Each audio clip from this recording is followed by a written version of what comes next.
going on, everybody? We're gonna wait for the room to fill up a little bit. In the meantime, listen to one in the chat if you're already here.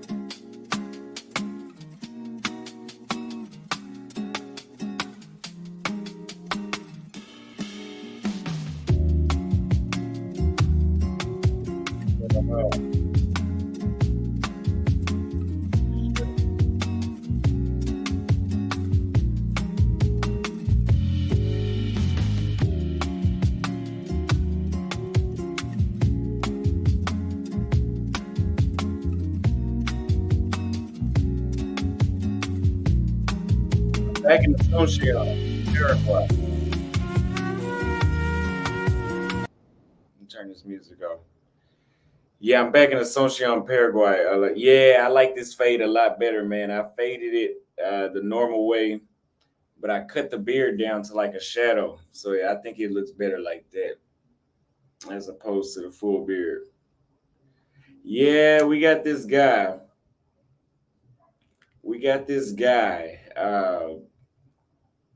Global CZ in Rio. I've came across a couple of his videos and I've watched a little bit. The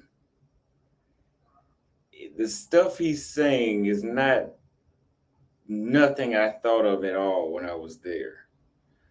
But I'm not going to speak for him. We're going to watch a couple of his videos. Shout out to his channel. That way y'all know it's fair use. We're going to watch a couple of his videos and we're going to give my expertise. You say you're going to tell your barber to give him the Holloman fade. Yeah, that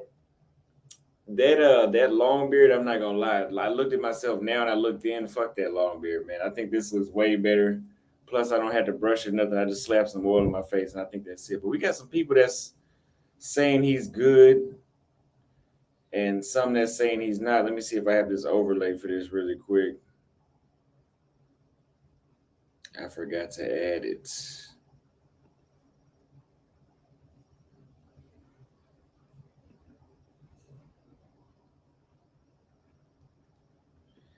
Anyway,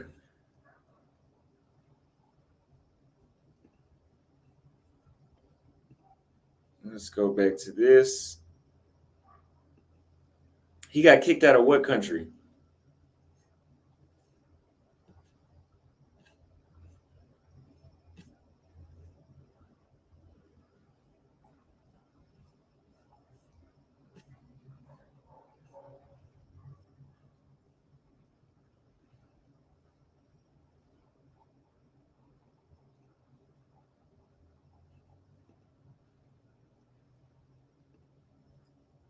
Okay, apparently I'm asking for too much by trying to do this.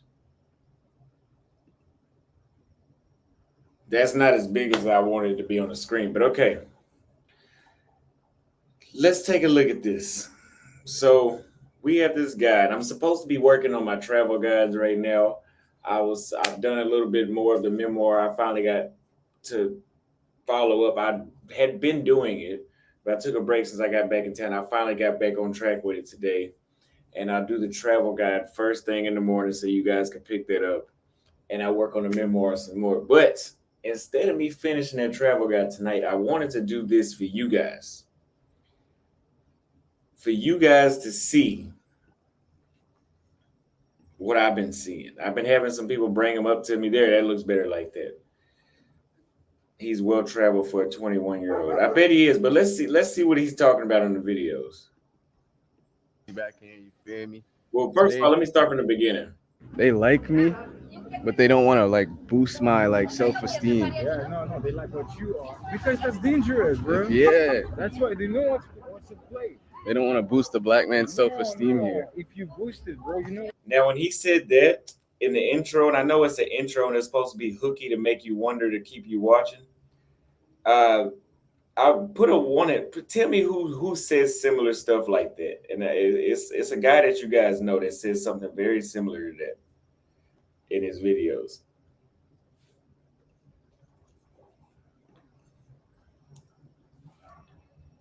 Who do y'all think says that kind of stuff? Like what he just said, they don't want to boost a black man's self-esteem. It's not me. Who do y'all think says that? It's not me. I don't say y'all barely see me bring up race. Whenever I have videos titled about being black here, being black there, that's just for people that may want to go to this country and they heard some racist things about it. So I'm here, me being a black person in this country, I'm telling you guys, oh, this is, what it's like. Somebody already put it in the chat, and it's Floyd. Floyd goes around, and I'm saying this because Floyd has said it publicly, and he said it with me being around him. Floyd goes around saying shit like that. I want to make this clear to every black motherfucker traveler that's new to this, and hell, even experienced, because some of y'all still don't get it. Just because you have a bad experience somewhere is not just because you're black.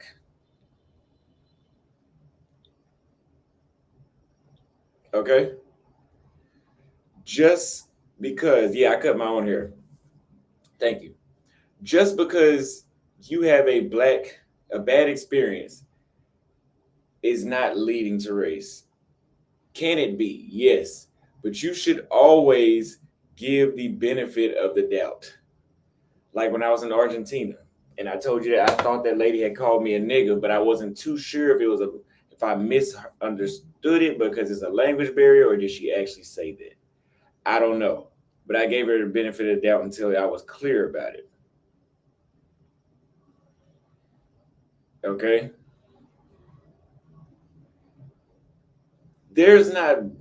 To be honest, there's not been one place that I've been to on earth so far, the 19 places, that I felt like, oh, like, it's not good to be black here. It may be different and it may not be as convenient, but to say it's not good to be honest with you guys, being black, you will be celebrated pretty much, not celebrated, but there will be people that will be happy to see you in most places that you go to. Okay?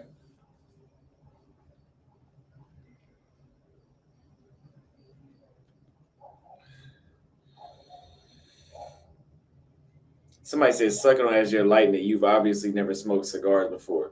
So if you've been watching this channel long enough, you know that I've smoked close to 800 cigars since last June. And I'm not even exaggerating that number. I am not new to smoking cigars.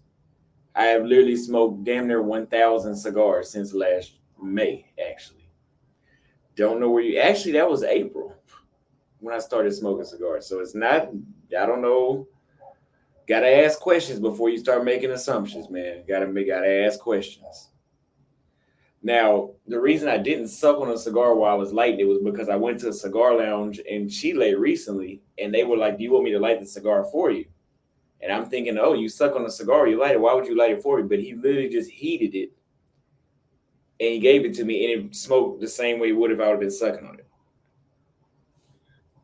So,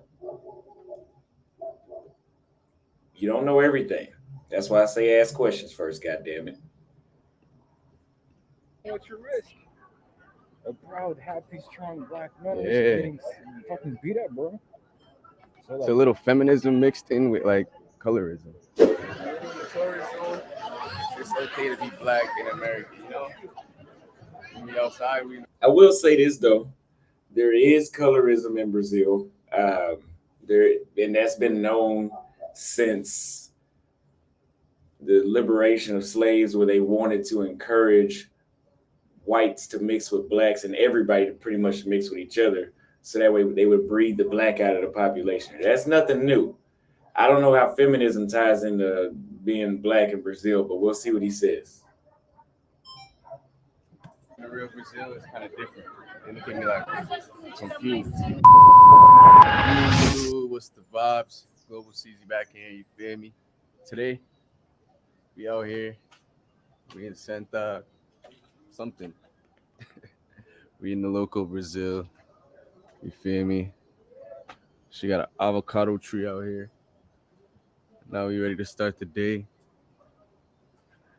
We on the hills, man. We in the hills of Brazil. We in the hills, real countryside neighborhood. and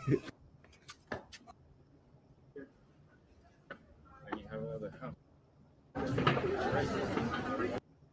I mean, bro, it's fucking funny.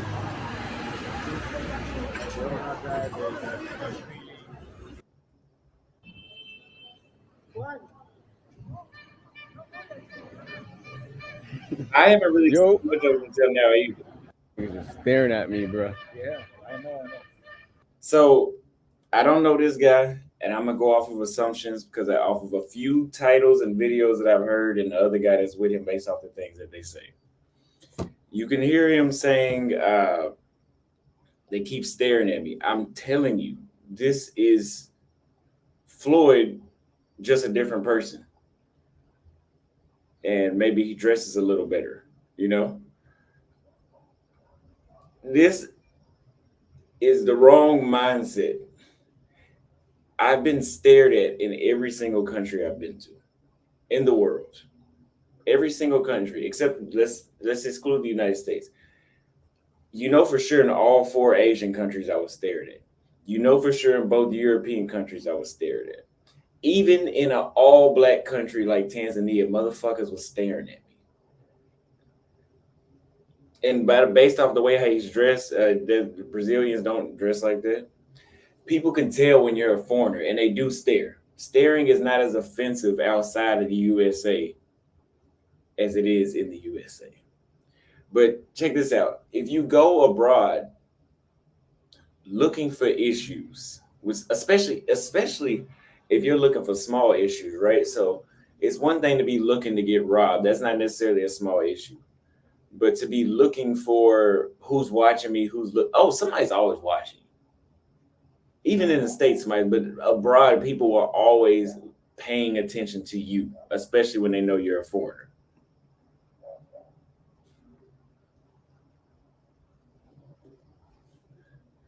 When I was in Salvador, where there's plenty of black people in Brazil, I was stared at. And they even said that I blended in with them. They thought I was one of them, but they still stare. Now, from what I understand, this guy is not new to traveling. And I've seen that he went to Vietnam, Japan, Brazil, the Philippines. I believe he's been to Thailand too. I don't know.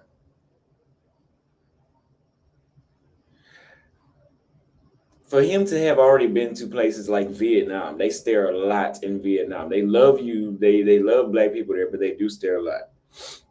For him to have been to Vietnam,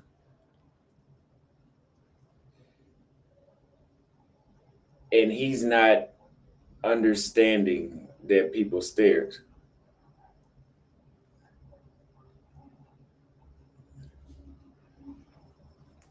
Check this out. You have to, first of all, here's when I stopped worrying about staring, when people stare at me. And I'm not saying this dude is insecure or nothing, right? But when you become confident in yourself, and when you can walk into a room and you know you're attractive, first of all, you're probably gonna want people to look at you, but you're gonna expect people to look at you and stare at you or look at you repeatedly. Okay. When people staring at you, innocently staring at you. I'm not saying staring at you like with the death stare or the evil Joker face stare, or staring like they're trying to rob you or they got something that they want to do to you. I'm talking about just casually just looking at you. They're just checking you out. Like they're just seeing this new person that they've never seen before.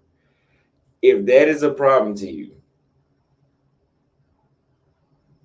I'm not calling them this, but that is an insecurity. Do you think the women that we call 9s and 10s that get hit on all day, do you think that they have a problem with men staring at them? I'm not now in the United States. Yes, those motherfuckers over there got a problem with everything. I'm not talking about them. I'm talking about if you're in Brazil, if you think the hottest Brazilian chicks, especially the ones that know that they're hot, people that know that they're attractive don't have a problem with people staring, or people that are confident in themselves don't have a problem with people staring. But that is a small issue, if an issue at all.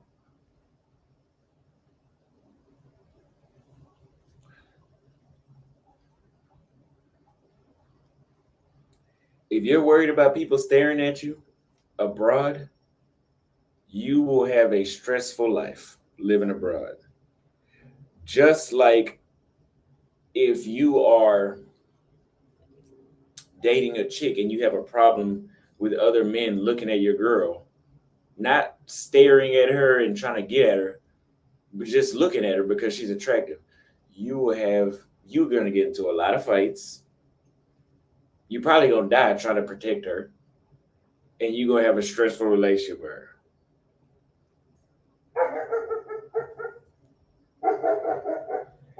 It's not weird to stare at people in other countries. Trust me. In the United States, we have personal space. We don't like people getting too close to us. I don't. If they're a female, it's one thing. But if they're a man, like, oh, don't get too close to me. Like, you can talk to me from this distance. But over in other countries, people do get close, especially in Africa. They get close when they talk to you. It's not uncommon.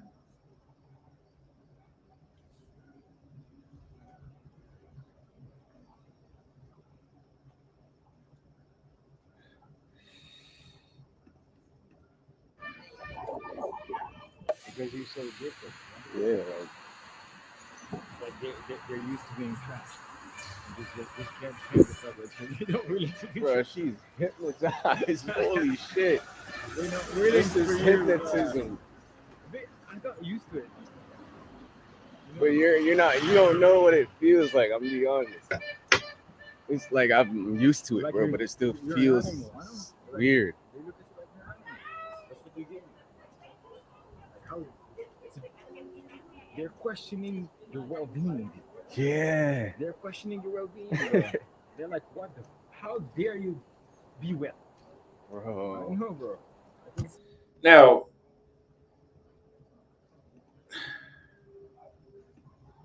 At me, I say hi, and then they just, yeah, and then, it's like, what the fuck? He talks? yeah. He That's talks? That's a voice. I'm gonna let you know right now. If he's having a bad experience in Brazil, and I'm gonna leave it right here.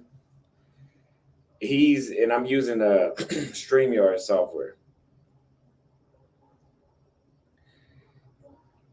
His appearance is very gringo.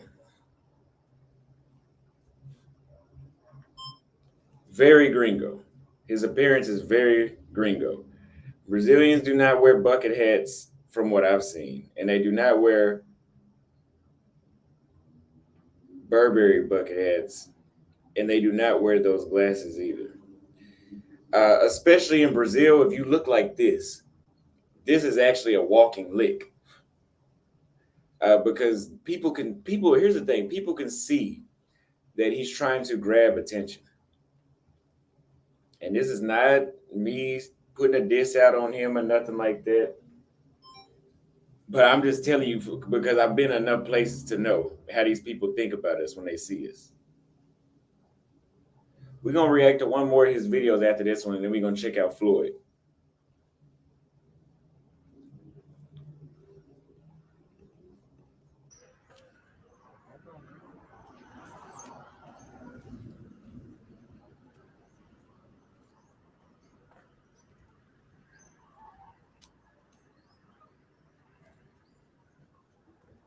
But it's cool, man. It's cool.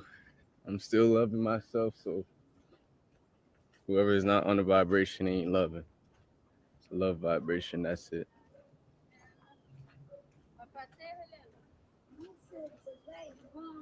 This is Latin America, though, man. I hope y'all can see Bradley back. This shit never ends. I'm gonna just start laughing in their face, bro. I'm gonna just be me.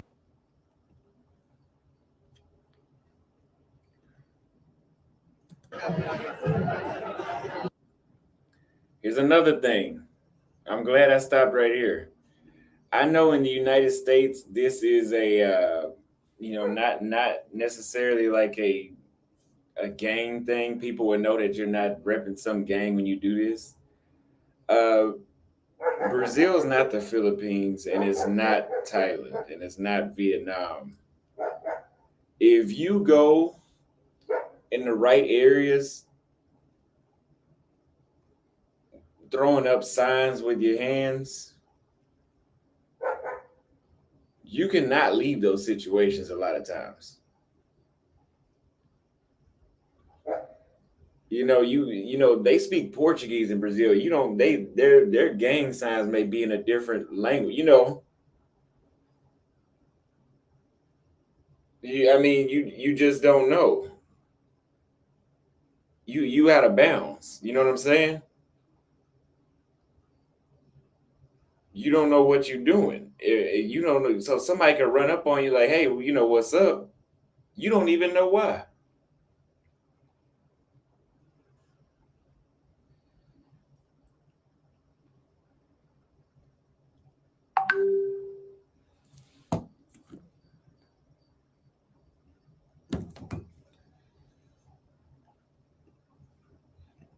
I'm gonna tell you guys why I'm reacting to his stuff after I watch his next video.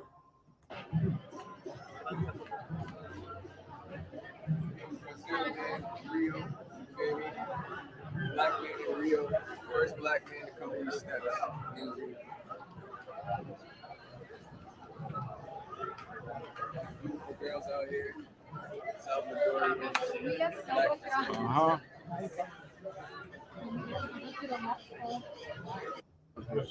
Mas aqui é bem famoso.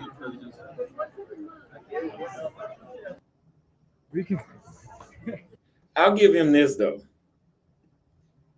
He's doing better than I did when it came to Brazil. I did stuff like this, but at least him showing you the steps is something that I never showed y'all when I was down there. There's a lot of stuff that I could have showed y'all.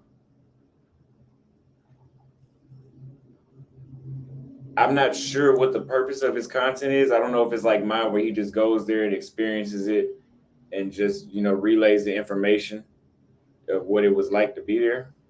But I will tell you this, he's not the first black person to be on those steps. I think he was saying that in a joking manner.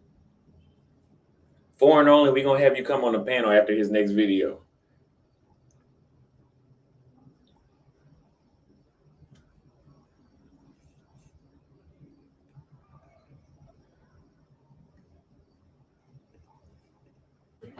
Take that hammer, right? How are you hitting the bed? Cara, You think I agree? Like $5 half a liter for juice. $5 or 5 Ray? $1. They use the dollar sign here. It's weird. It confuses me.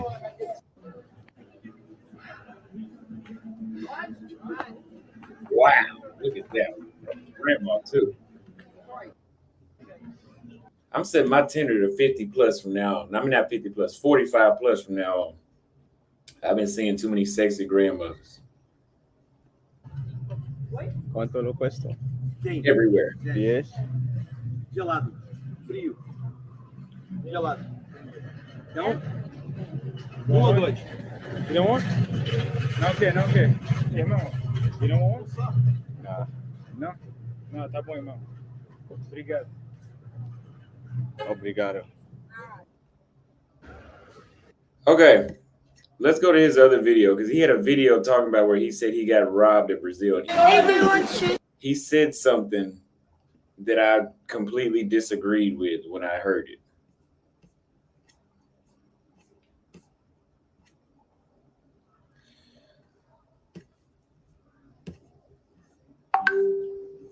But shout out to him. Y'all go check out his channel though. Like I said, this is not a diss or nothing. I'm just I'm showing you guys, I'm gonna tell you guys why I'm doing this. All of a sudden I can't find it.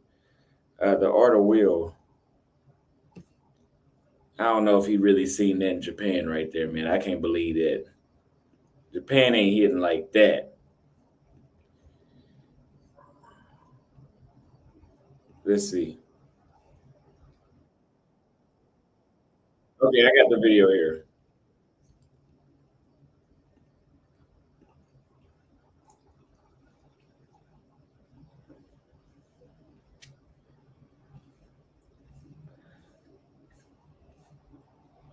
Yeah, I'm saying my tender going to 45 plus.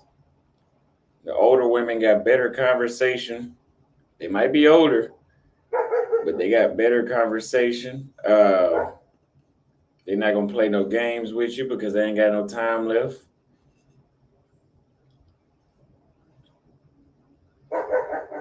It's just a better. It's not a better deal, but I'm just saying it's a good switch up to have sometimes. It's a good switch up. There's a lot, especially if you come to Latin America, there's a lot of sexy women that got grandkids, and they're competing with the chicks that's 25. Now, I'm not telling you that to be your main option, but I'm just saying it's a good option at the same time. Y'all seen how those Cougars did this at the W Hotel? I mean, they was 40 years old plus. They look good. They had some energy. Young chicks. Sometimes you gotta take a break from young chicks. That's why I don't believe dudes when they say they only fool with younger chicks. I mean, that may be true, but for the most part, y'all got to get tired. Maybe if you're older, maybe if you are 40 plus, I can see you dealing with somebody my age full time. But right now, being 24 years old, dealing with chicks that's in my age bracket, it'll get fuck. It's like it'll start to feel like you taking care of a kid. When I was in the States, it felt like taking care of a kid. Now abroad, it's just like, oh, they're a little smarter, but it's like, I still have better conversations with the Cougars.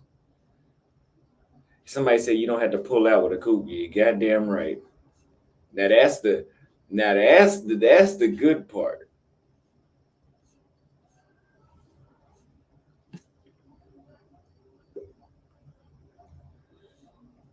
That's the good part. That's where it's at.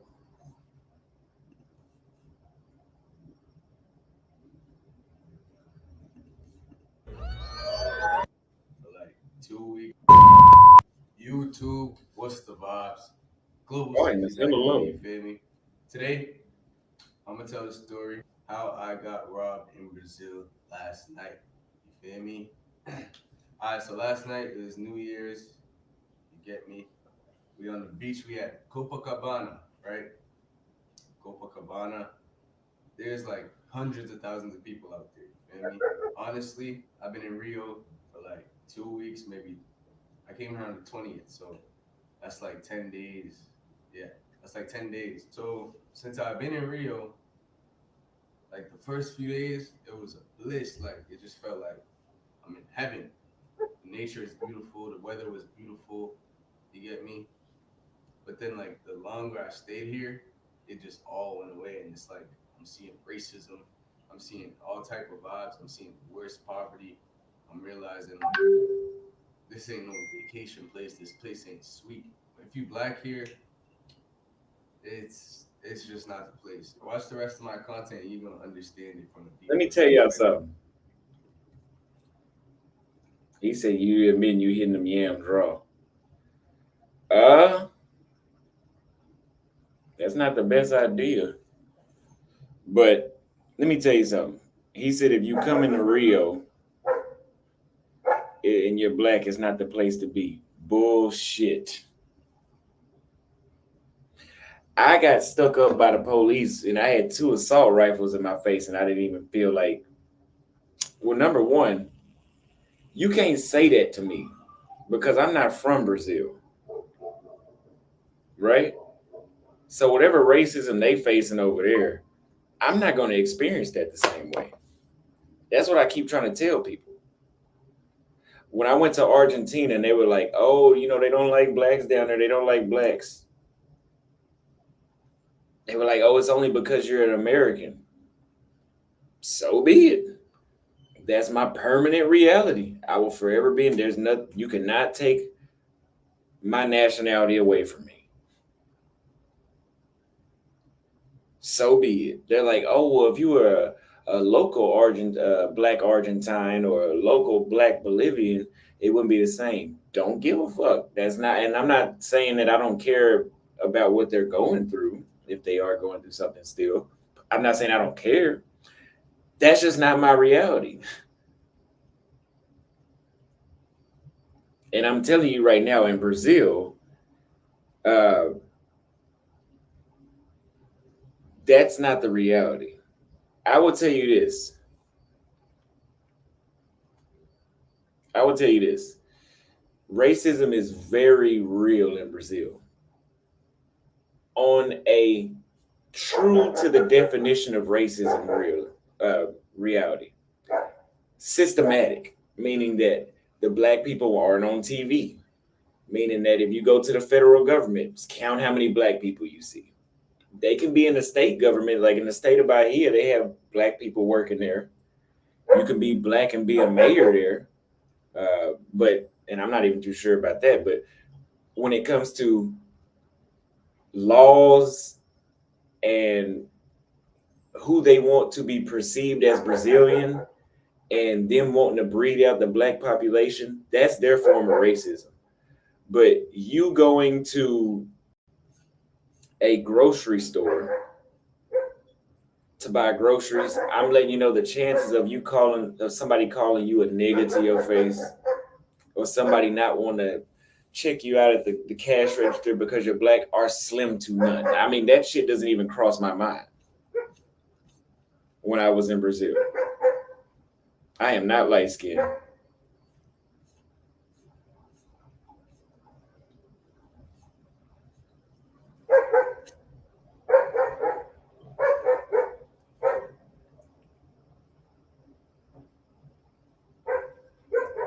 Okay.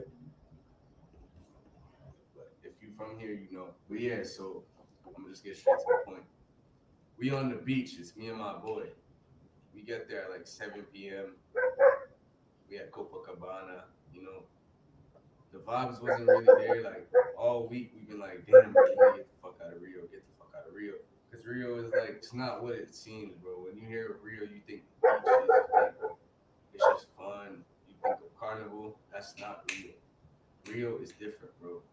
Rio is like, it's like segregated, bro. It's like rich white Brazilians, and then everybody else is like, you know, struggling, whatever.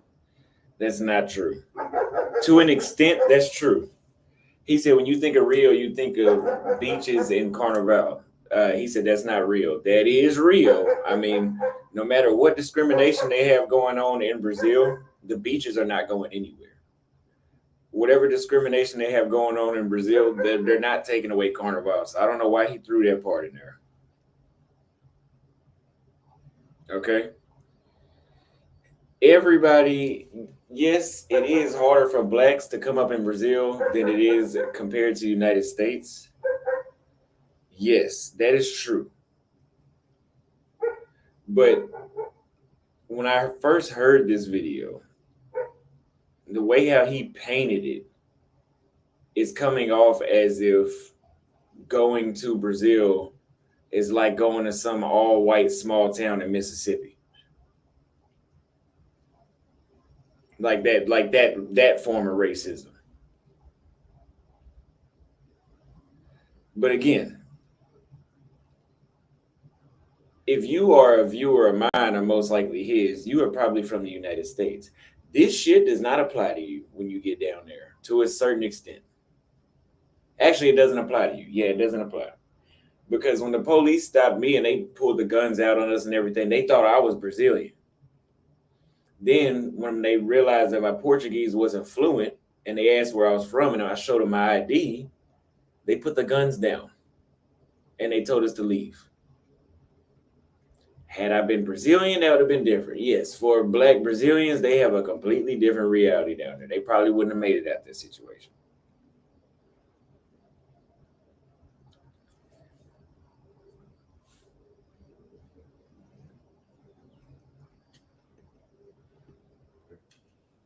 So on New Year's, everybody from the favelas, they going out to Copacabana. You feel me? Because they know everybody is gonna be there. The whole city's gonna be there. There's tourists there. Everybody's out there with money, you know, and they starving. We on the beach, we vlogging. I ain't gonna lie. Last night was the most fun night I've had in Rio. Rio felt like boot camp, bro. I ain't gonna lie. This shit feel like a dungeon here. But last night was fun. Last night I was literally in the vibes. It was like bliss. It was so fun. Like everybody's in good vibes. It's New Year's, you know. Girls kissing me, girls taking pictures with me. I'm interacting with everybody. It's fun. Like, you get me? As you can see, I was vlogging right before the moment where it happened. It was like I put the camera away, and then right then I got robbed. So we with these two girls, we kissing them, whatever. Fireworks is going off. It struck 12. You feel me? It struck 12. Fireworks is going off. Most beautiful sight ever. It's hundreds of thousands. Check this out, man. I don't know if he was only doing this, but you can't say it ain't no love for no black man. You fucking with the white girls out there. I'm just saying. People on the beach, everybody dressed in all white. And then, like, I put the camera away. I'm like, yo, I gotta capture this with my phone. I pull my phone out. I'm taking a snap. All I feel is a nigga grab my phone like this and start running. You feel me? It's like a lanky, skinny, fucking favela dude. He grabs my shit and I'm running. I start chasing him, right? I'm catching up to him. Like, I'm fast as hell. But the way he's running like it's a game. Like, he's running like it's a game. He's not angry. He's running like it's a game. So it's like, catch me if you can type shit. He was ready for anything. But right before that moment, I seen somebody else get robbed, but we didn't know. Nobody knew what the fuck happened. It's all weird. We just looking like, I see a big fat woman fall to the ground. I see her stroller get pushed over, and people just running and shit. I don't know what. I thought maybe they got burned by a firework. I didn't think nothing of it. There's so much people in the beach is so huge. It's miles long.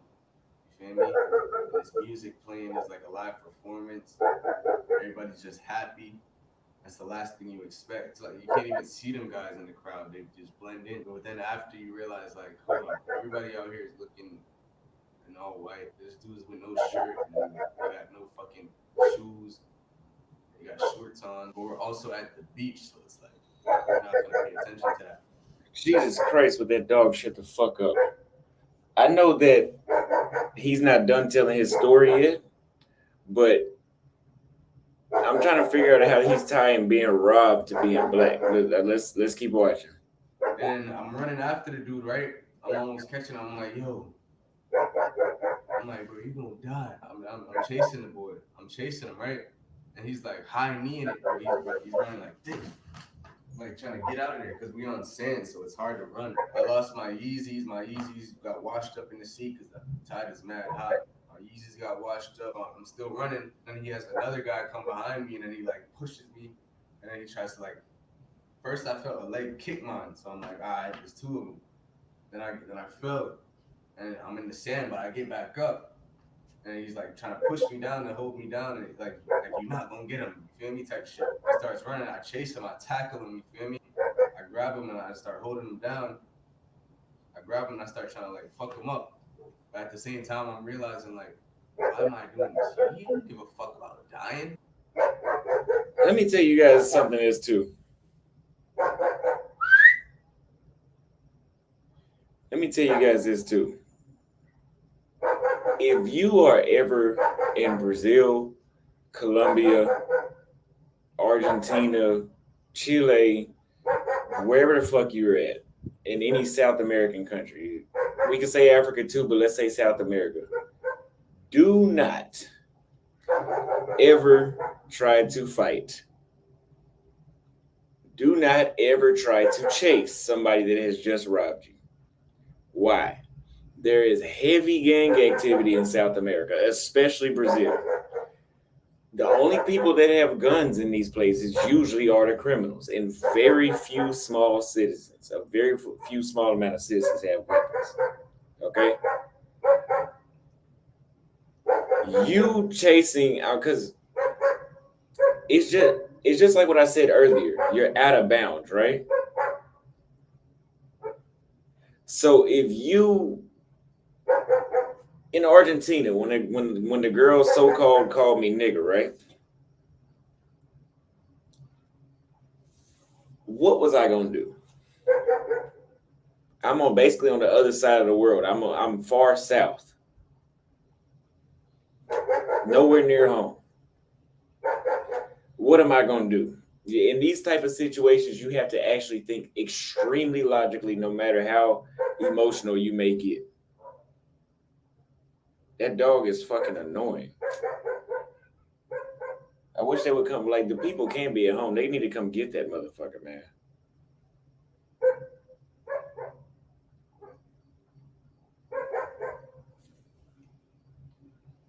I know this may be wrong, but when we were kids, we had BB guns for motherfuckers like that. We would shoot the dog with a BB gun.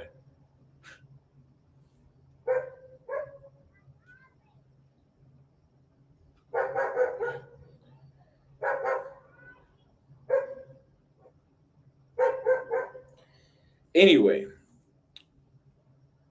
if you are in Brazil and you are getting robbed and you chase the burglar or whatever they want to call him,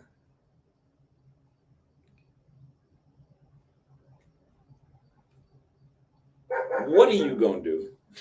Because I'm gonna tell you right now, in Brazil, usually when people rob people, they're not alone. Like it's very common for people in groups of 5 to 10 during the daytime in the rich beach of Leblon, where the rich white folks hang out at. They're in Barra Tijuca too, but Leblon and Copacabana to rob people in broad daylight.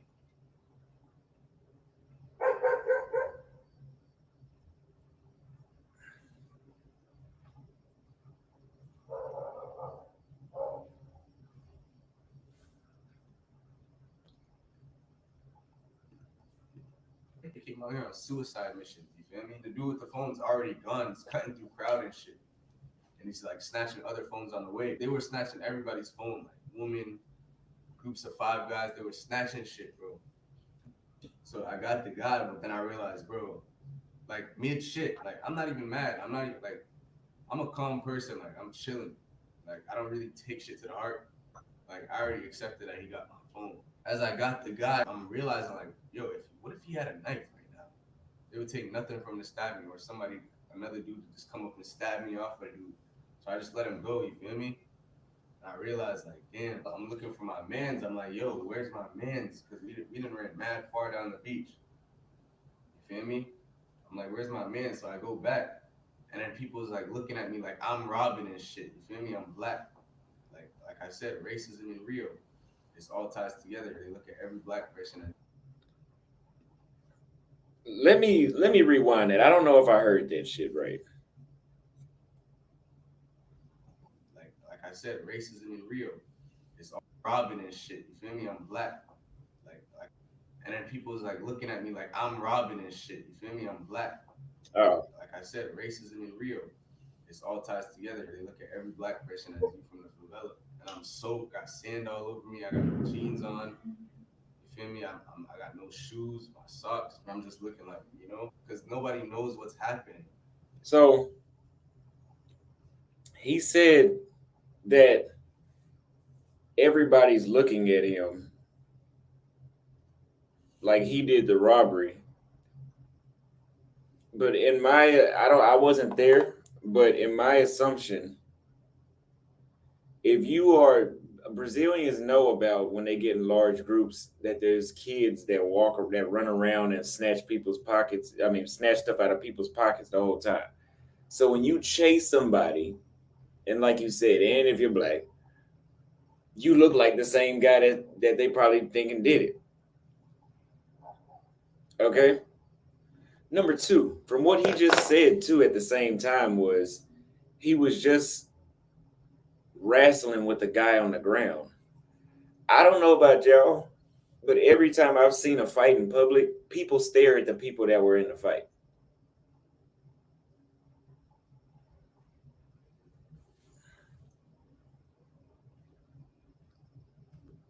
Y'all said y'all could barely hear him. That's not my fault. His video is low. There's so much going on. Nobody knows what's happening. But yeah, my phone's gone. So I'm like pissed. I'm looking for any fucking favela dude. You feel me? I'm trying to fuck him up. Because, like, they're still stealing phones, bro. It's like 5 minutes after the ball drops, there's fireworks going on. They still run around stealing phones as soon as you take, because everybody's taking videos. So they're stealing phones. When we was fighting on the sand and shit, I realized I got my camera still on me in my hand. You feel me? And I lost my hat. I lost my shades, lost an earring, whatever. Well, who gives a fuck? I didn't give a fuck about that shit. I had my fanny pack, my crossbody, and I had my wallet in that. I had a lot of stuff in that. That's what I was like. I still got this. My camera, bro, like my camera got sand all up in it. I thought it got wet. It stopped working for a little bit. And I was like, damn, but at least I still got the memory card because the content, I still got the content. You feel me? That's all that matters. Like the phone, it can be replaced, but the content, it's like, damn, that's the money maker. I picked him first. Boom. He's lost. He starts following me. And then I see other guys starting to look at me once, twice, three times. So the oldest guy was the fastest to understand where money was coming from, but he was too weak. I asked for help for people over there. It's a fucking restaurant. The locals are laughing at me. They're laughing. Look at this motherfucker. He's lost. Ah! Okay.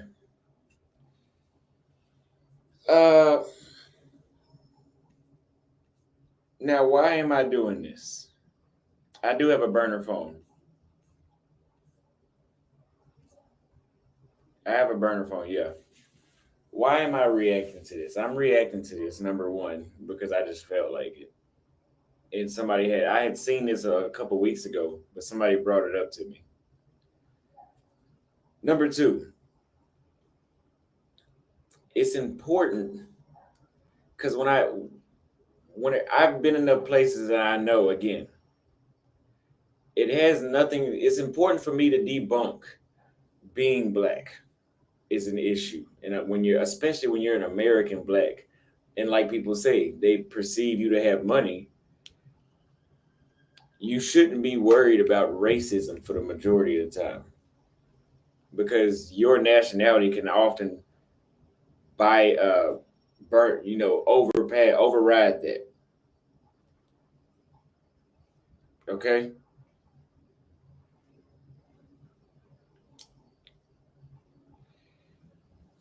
It's important that I debunk videos like this, because videos like this are the same videos that people made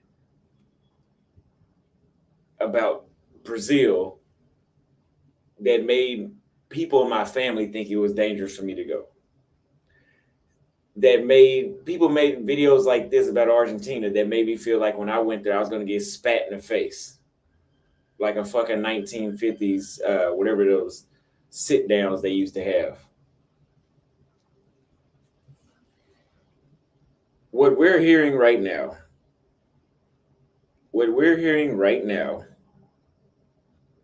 is just a robbery in Brazil. I don't think it has anything to do with being black.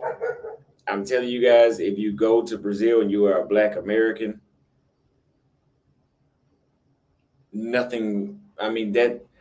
when I was in Salvador, and Salvador is known for racism too, especially a lot with the police too, just like in Rio. Because I'm black American, usually when you get an apartment overseas, in the States, they'll run your credit and they'll make sure, let me see your bank statements. For the local Brazilians, they do that. I was staying in my Airbnb. I said, hey, I want to rent this place for a year. She said, okay, let's go write a contract and just give me your passport number and we'll sign it. And just pay the first month. She didn't need to see any bank because I'm a U.S. citizen. So we have the stigma that, this is $500 for a month for Austin, but back home he was paying 3 times this. Yeah, he can pay this up front. This motherfucker could pay 3 months up front if he wants to. But the average black Brazilian is not going to be able to do that.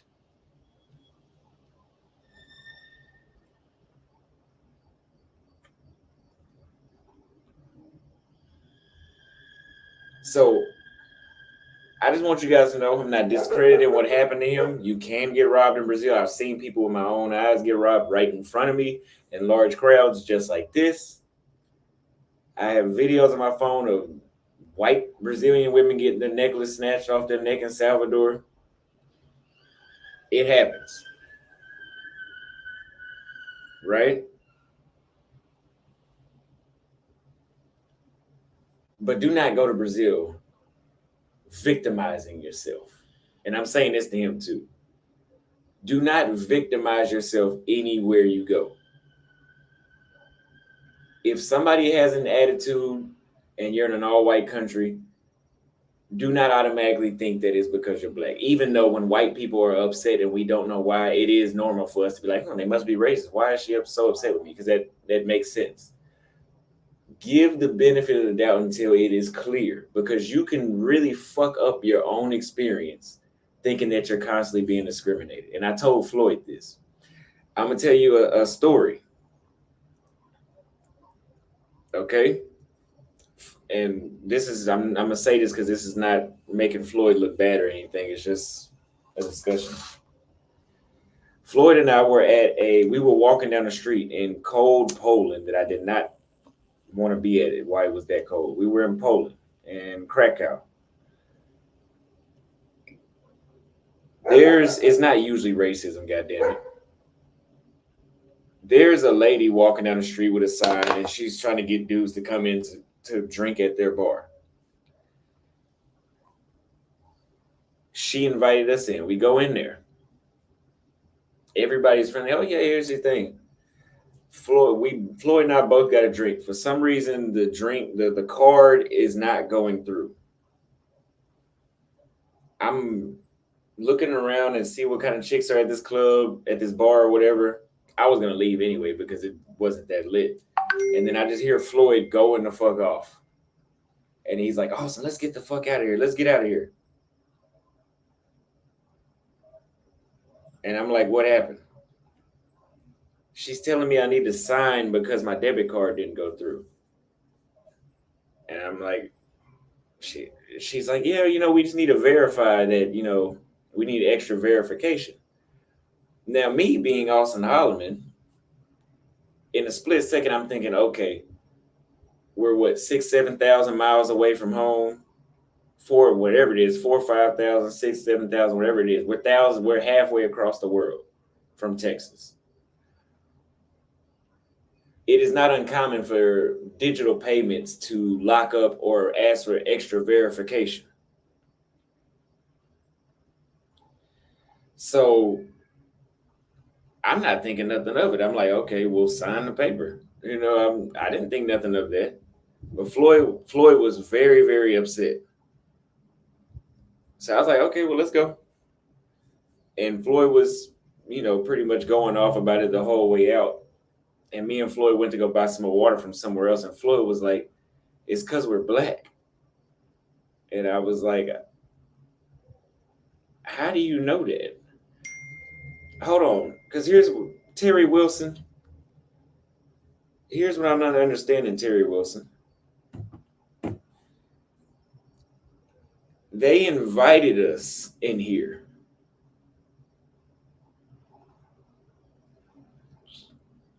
You didn't think that they wanted us to spend money?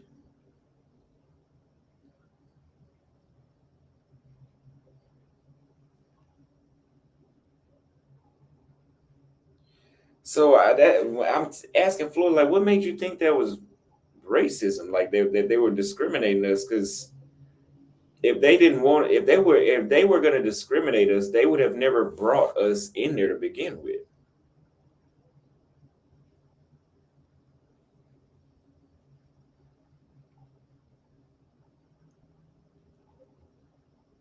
No, they were asking. No, they said Anonymous said I wouldn't sign either if it was in Polish.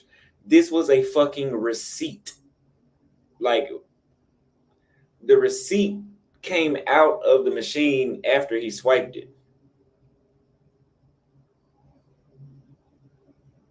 What do you think, it was a secret fucking contract? Is that what y'all are saying, that it may have been a contract? That she wrote that contract fast than a motherfucker if it was a contract. I'm trying to figure out what card machine can print something that you just swiped your debit card for that you should not sign. Even in the United States, I've been places as a U.S. citizen in the United States with a United States debit card, swiped it, and they said sign. That's how debit cards work. What are y'all talking about? No, his card wouldn't go through the first couple of times or whatever, but it went through that time, obviously. I mean, you can't sign a receipt that didn't go through because there's nothing to sign.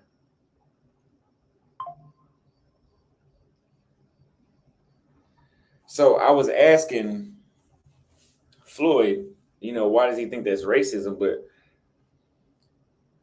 again, if you go there with that mindset that small shit like that is racism, or because you got robbed and then you chase somebody down the beach and what it sounds like damn near strangled them. I mean, and then people are looking at you. I mean, what the hell do you expect?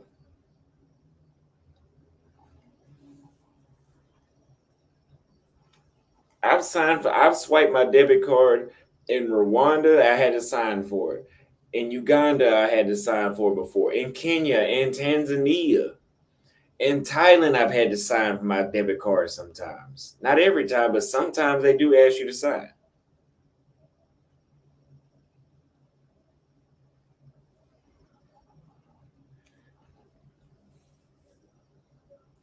But hey, check this out. If you guys are that paranoid, you guys in the comments, if y'all are that paranoid, yeah, at some bars and restaurants, yes, you do have to sign. There's no, I mean, racism would have never crossed my mind, especially after they just invited us in there.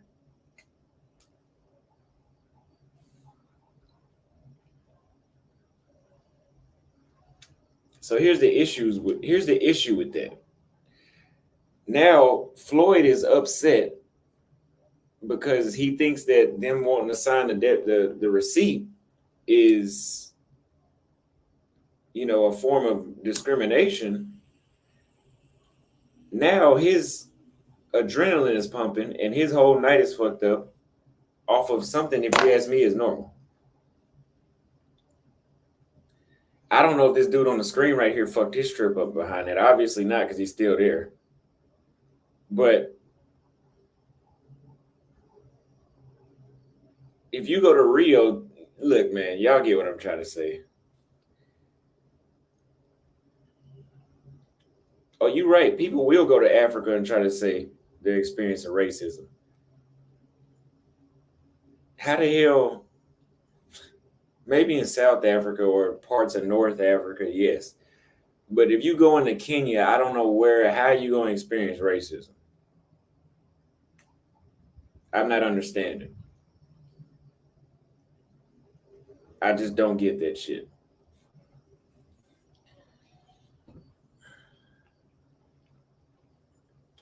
But what you need to do, if you are that worried, do not travel.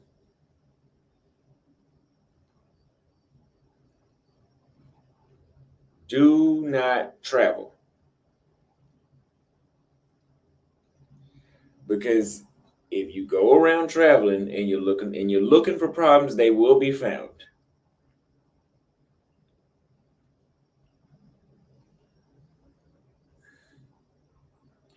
Like somebody just said in the comments, when you go to restaurants, and that's another reason why you can sign. If you add a tip, I mean, they just don't. I mean, they have you sign because otherwise they would write their own tip in there, and there would be no signature to say, "Hey, that's not my signature."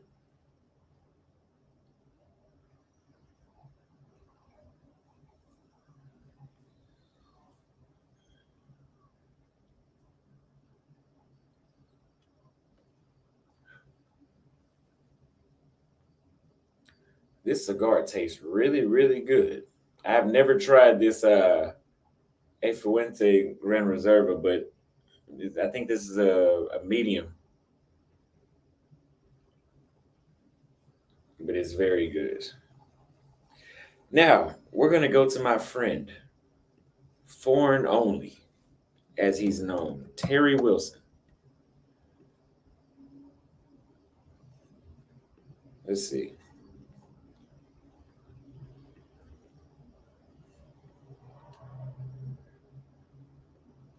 You will not get mouth cancer if you brush your teeth. I mean, I'm not going to say you will, but it's like a 2% chance.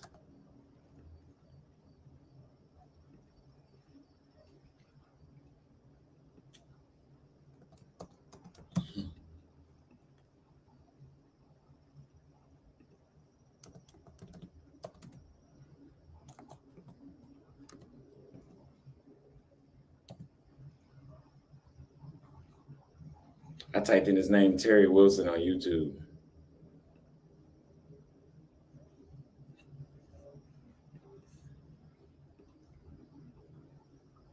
At what age did I start smoking? I started smoking less than a year ago. So I was 23.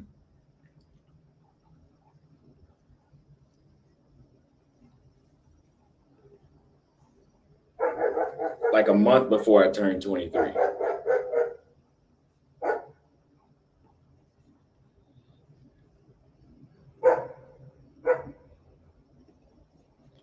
Now tell me, what video? The name of this cigar is A Fuente. Gran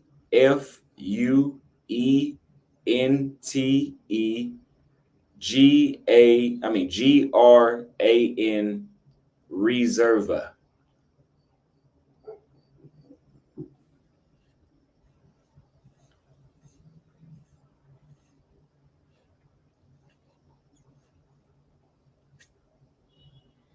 It has like a chocolatey kind of vanilla chocolate. I don't know. It has some sort of like chocolate vanilla taste to it though. Enough for you to want to eat the cigar.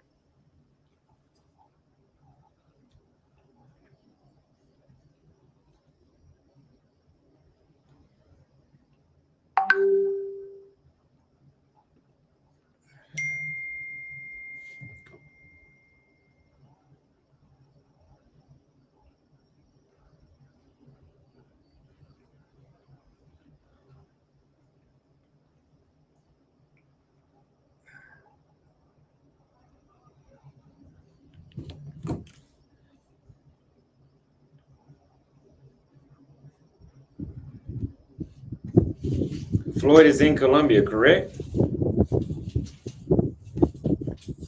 Where the videos at, Florida? You just want to call in. Yeah, I put enhancement in the lineup. I mean, the reason I have a thick lineup except on the sides, but I have cowlicks in the front where my hair grows backwards. So it'll never look completely straight because since it grows backwards, it looks thinner. So I fill it in. But y'all see the waves are gone now. The curls are starting to, maybe like 2-3 more weeks, it'll be right. This is a drop fade. You know, last week y'all said my shit was a bowl cut, so I made sure I got it right today. I got it right today.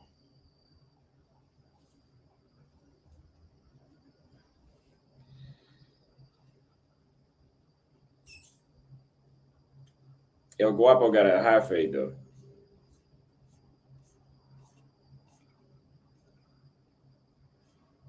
This is a Dominican cigar, yeah. Dominican cigars are way better. Dominican, Nicaraguan, Honduran cigars, Mozambique, way better than Cuban cigars. Cuban cigars are only hot because they were pushed to be hot. It's like buying Jordans. Like those were pushed to be like these top quality shoes when we really know the motherfuckers fall apart.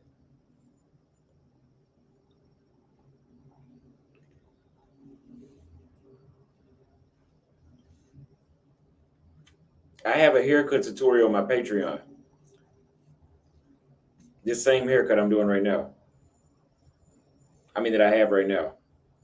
What makes a cigar good versus bad? The quality of the tobacco, that's how it's cured, how it's grown, you know, what they fermented with. I think fermented is the word where because like they put the flavor in the cigar. They don't get artificial vanilla and just put it in the tobacco leaves.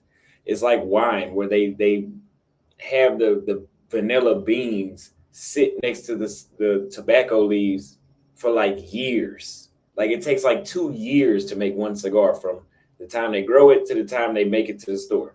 It's a 2-year process. That's why I always say, if you're going to smoke tobacco, don't smoke out the pipe. Do not smoke the cigarettes for shit sure. The cigar is like weed. It's literally like the tobacco leaves and they just roll them together and you smoke them. Cigarettes cigarettes are shit. Cigarettes have a list of ingredients on the box. I want you guys to find a cigar that has a ingredient. They don't have ingredients. The only ingredient is tobacco.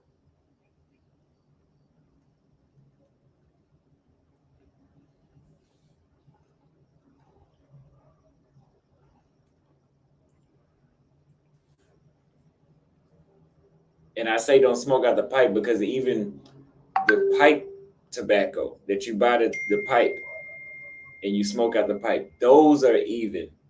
That tobacco is processed as well. As much as I want to smoke out of a pipe because it looks so cool, right? I was thinking like, oh, I'm just gonna. It's the same thing as the cigar tobacco. It's not. They have stuff that they put in the tobacco as well there. See, people are saying the cut is cold. Thank you very much. I would love to go out so more people could see my cut, but it's like not much going on over here in Asuncion. That's why I like it here. I should have waited until tomorrow when there's the weekend, but it'll still look good tomorrow.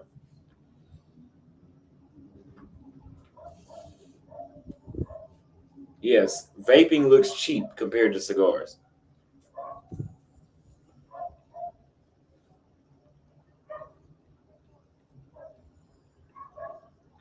Floyd's gonna come up. Floyd, we gonna put the phone line in the chat.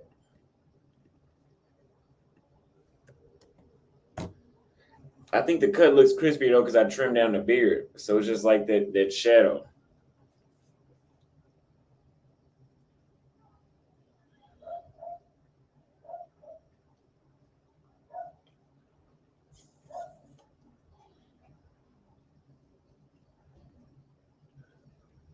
You ever notice how whenever I smoke cigars, I don't inhale it. I literally blow it right back out, making it a better smoking option, right? Because if you're going to fuck up something, don't fuck up everything. Don't fuck up everything. See, people that smoke cigarettes, they inhale them. They inhale the cigarette. So what happens? When they cough in a way that ruins your appetite. Whenever I went to the dentist in Romania, my gums were like receding in the back. And I asked him, I was like, hey, I smoke cigars, is that from that? And he's like, no, that it wouldn't do that.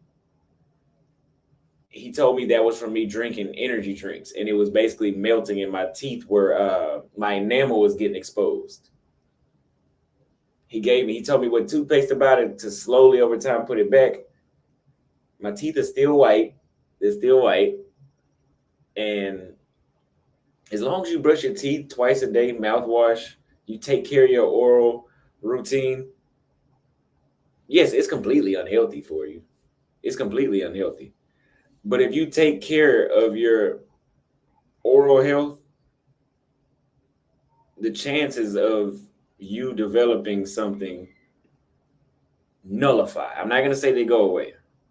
They nullify. Now, we're going to bring Floyd in. He in the back chat. He waiting patiently. He's waiting patiently. But guess what, Floyd? You're going to have to wait a little longer. I got to go to the bathroom. Let's play some music.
Floyd.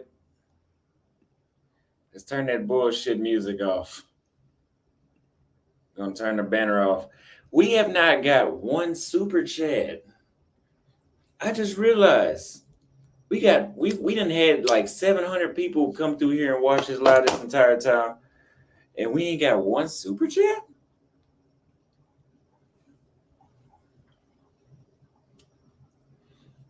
And you guys, when you smoke cigars, you absolutely must use whitening toothpaste, like the ones that really work, like the ones that are going to be the most expensive on the shelf that say they'll whiten your teeth in 3 days, because they will.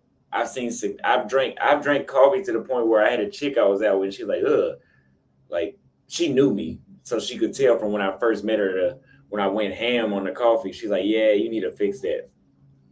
I bought that whitening toothpaste and the whitening mouthwash, and I stayed on it 3 days, 4 days later. I saw her again, and it was completely different. Now, did I look like I had veneers? No, but that tint went away. Cigar, they said, I think cigars are deal breakers for women. You know how much pussy I think I done got from cigars? I've been kicked back like this smoking. And I'm not doing that to look cool. It makes you feel kicked back like that. That's why they have the comfortable chairs in cigar lounge. And they be like, oh, like, I just like your vibe. I like your vibe. Bruh, cigarettes turn them off. Because I met a chick that was so pretty, and she put out a cigarette, and I was like, watch this shit. I went to go talk to her.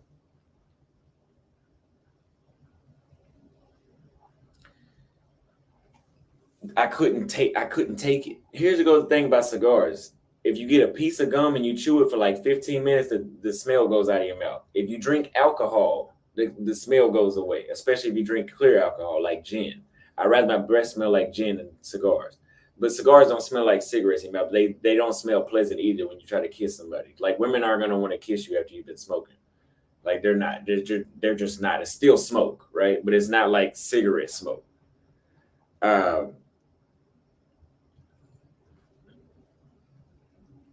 They said, look at Rick Ross. You can't compare Rick Ross, though. Let me finish this point, Floyd, and I'm going to bring you up. But you got to think, though, cigars have a reputation for them being classier because, number one, it's the better tobacco. It's the best tobacco you can smoke out of all the options. Number two, they're associated with being rich because the price of one cigar is usually what people pay for 1 or 2 pack. Well, I don't even know how much a pack of cigarettes costs now. But it's a lot more than what people pay for cigarettes.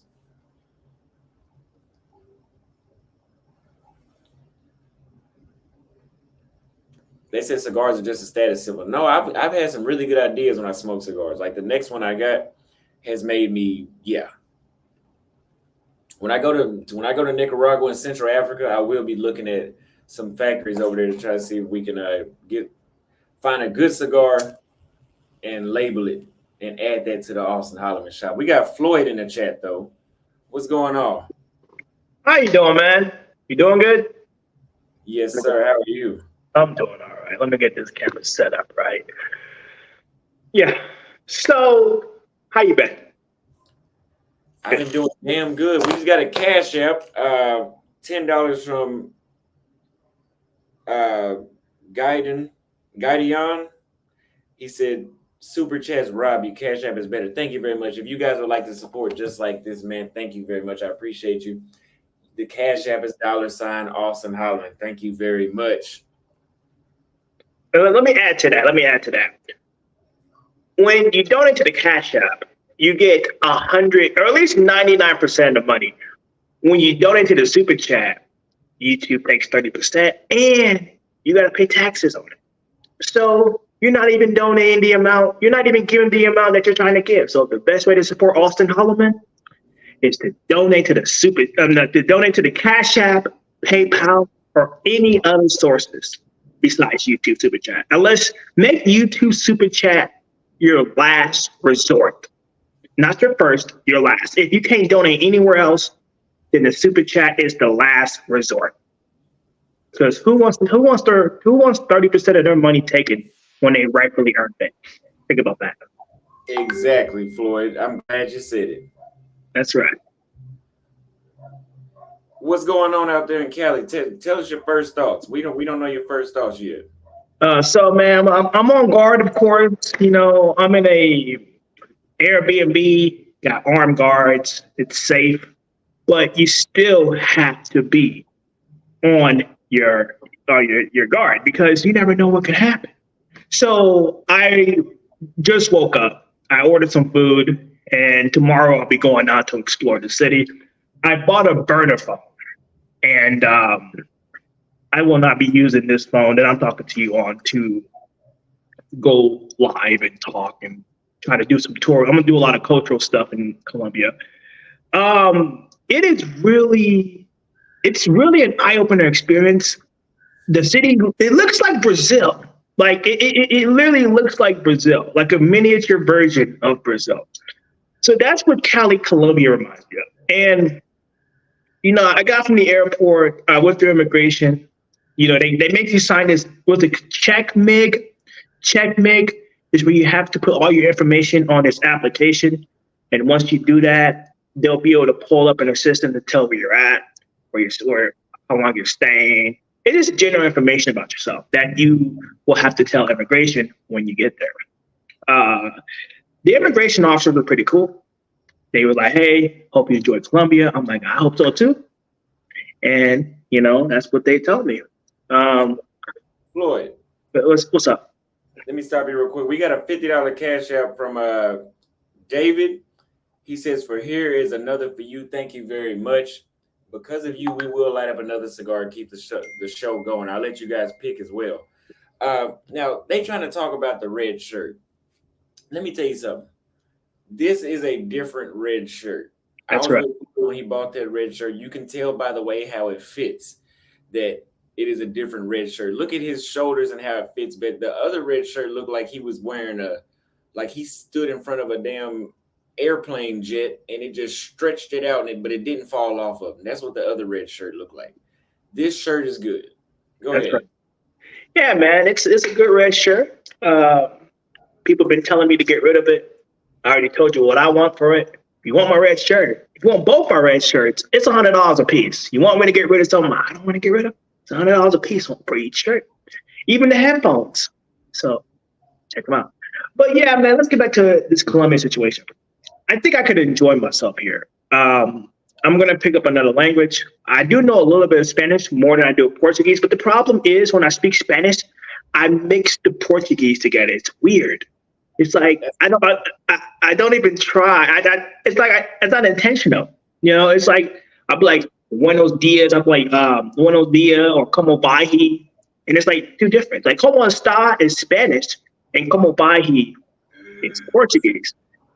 And it's weird because it's like I'm like saying bom dia and bueno dia. You know, it's weird. So it's something I gotta get used to, man. It's like it does it automatically for me. Like, I get used to. Yeah. What's that? No, I said it's normal because the languages are so similar. It's just it's normal. Like, but here in Paraguay, even the locals they tell me bom dia too. In Uruguay, they say bom dia too. But I don't think. I mean, maybe that is in Spanish too. But you know, usually I thought good morning was buenos dias, but they say bom dia too. Yeah.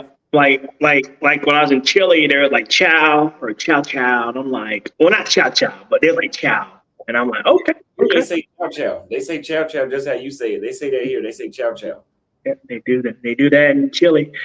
Yeah, I think I could love Colombia.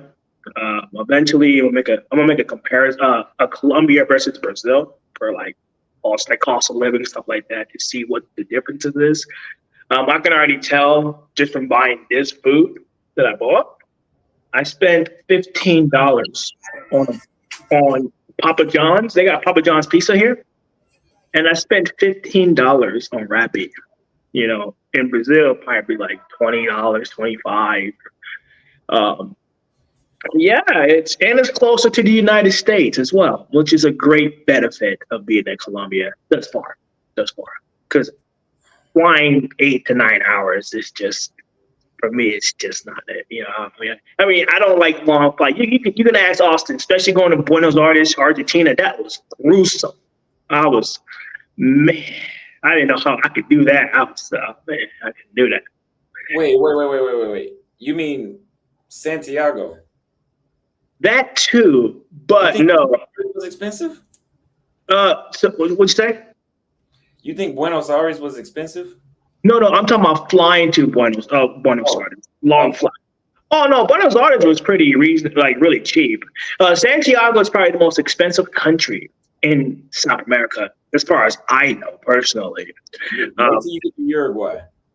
Oh man, I'm gonna save a lot of money for that. I'm telling you, I paid $40 for a solo meal one day. Oh no, I think I'm gonna stay out of Uruguay, man. If you ain't there, I don't like it. Yeah, that was like being in Romania. Kings and Dreams sent a $2 super chat. He says, "Little bro, love you, kid. Thank you very much. I love you too." Appreciate the support, guys. Appreciate the support. Me and Kings go way back to the beginning of the career. So let's do this. Tell me,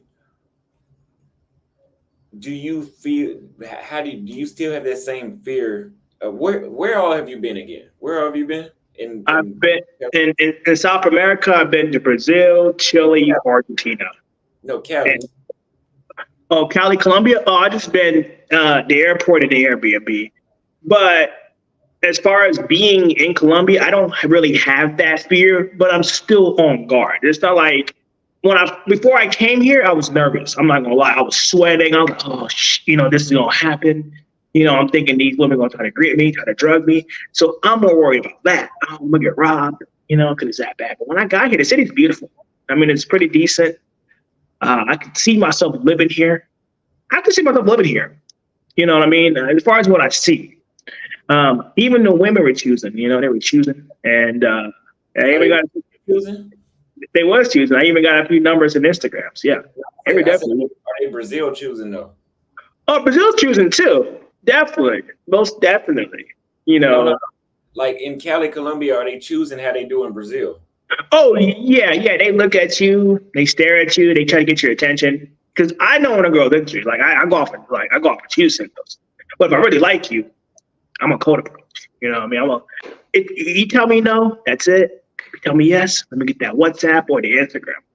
I know I'm gonna go for the Instagram because it's more neutral. You know what I mean? It's not personal, it's not invasive, and it makes them feel comfortable. Because that's the goal. You want to make them feel comfortable. Yeah, I think I could live. I think I could be in Colombia. I'm meeting up with Ethan Journey. I'm gonna meet up with him tomorrow. We're gonna go out to the mall. Can't get a new phone plan because my Verizon ain't working for some reason here. So I'm using the Wi-Fi to call on the internet. So, but it is recommended that you have a burner. You gotta, you should have it in Brazil too, but definitely in Colombia. That's what Ethan was telling me. But he said it's not as bad as everybody makes it seem. Like the media makes it look bad than what it is. He said, just, be careful, have a good time, but it's over exaggerated is what he said. But it's my first time here, so I'm on guard until I can fully verify that it's not exaggerated like people say that it is, so. Yeah. Until I know. Go ahead. I know, sorry to cut you off, but I know somebody very valuable I could hook you up with out there in Cali while you're out there. So I'll ask him about you, and he's probably watching this live right now, but I'll ask him, and we'll see how that goes. And if you do link up with him, please do a collaboration interview with him. Okay. But he's not going to bullshit you now. He's not going to bullshit you. He's a serious guy. I will. I'll do it for you, buddy. I'll do it for my buddy, Austin Holloman, okay? So let me tell you this. What would you rate the women that you've seen so far on the scale out of the 4 Latin American countries you've been to? Where would you put the women in Cali so far from what you've seen today? Brazil beats Cali thus far. I'm gonna be honest with you. Brazil is on the top. Yeah, Brazil's on the top. And then it would have to be Cali second. The women in Santiago were were beautiful too, but they're one for me. It's like when you come from Brazil to Chile, it's like you look at them, you're like, I mean, yeah, they're all right. You know, you're not, but it's not like, whoa, what's going on over there? Whoa, what is that? Holy crap. I don't know. No, I'm gonna have to disagree with you. They might not beat Brazil, but they competing with Brazil for sure, though. Brazil got some competition with Chile. Well, the ones that I've seen, because both of our experiences are completely different. Because I could put some on the screen real quick, but I don't know. Well, like I said, what I've seen, but you could be right. But my experience is different. So everybody has their own opinion. I'm just going off what I think. So Chile and then Buenos Aires. I think Buenos Aires is on the bottom. Yeah, Buenos Aires, they had some attractive chicks, but like the ones that were like, first of all, in Buenos Aires, I never seen a chick that was like, God damn. Like it was like a oh yeah, she's pretty. Yeah, let me go talk to her. But it was not like I'm about to do a backflip. You know, it wasn't Brazil, Chile, they got some chicks that'll make you do a backflip when you see them. Yeah. But yeah, they do. I would put Buenos Aires at the least. You know, they weren't ugly, but they just weren't. They weren't. But it was a great country. It was a great city for sure. Buenos Aires was. And then I would say Uruguay, and then I would say people say Colombia has the most beautiful women in the world. I disagree with that. They have some of the most beautiful, but I wouldn't put them number one.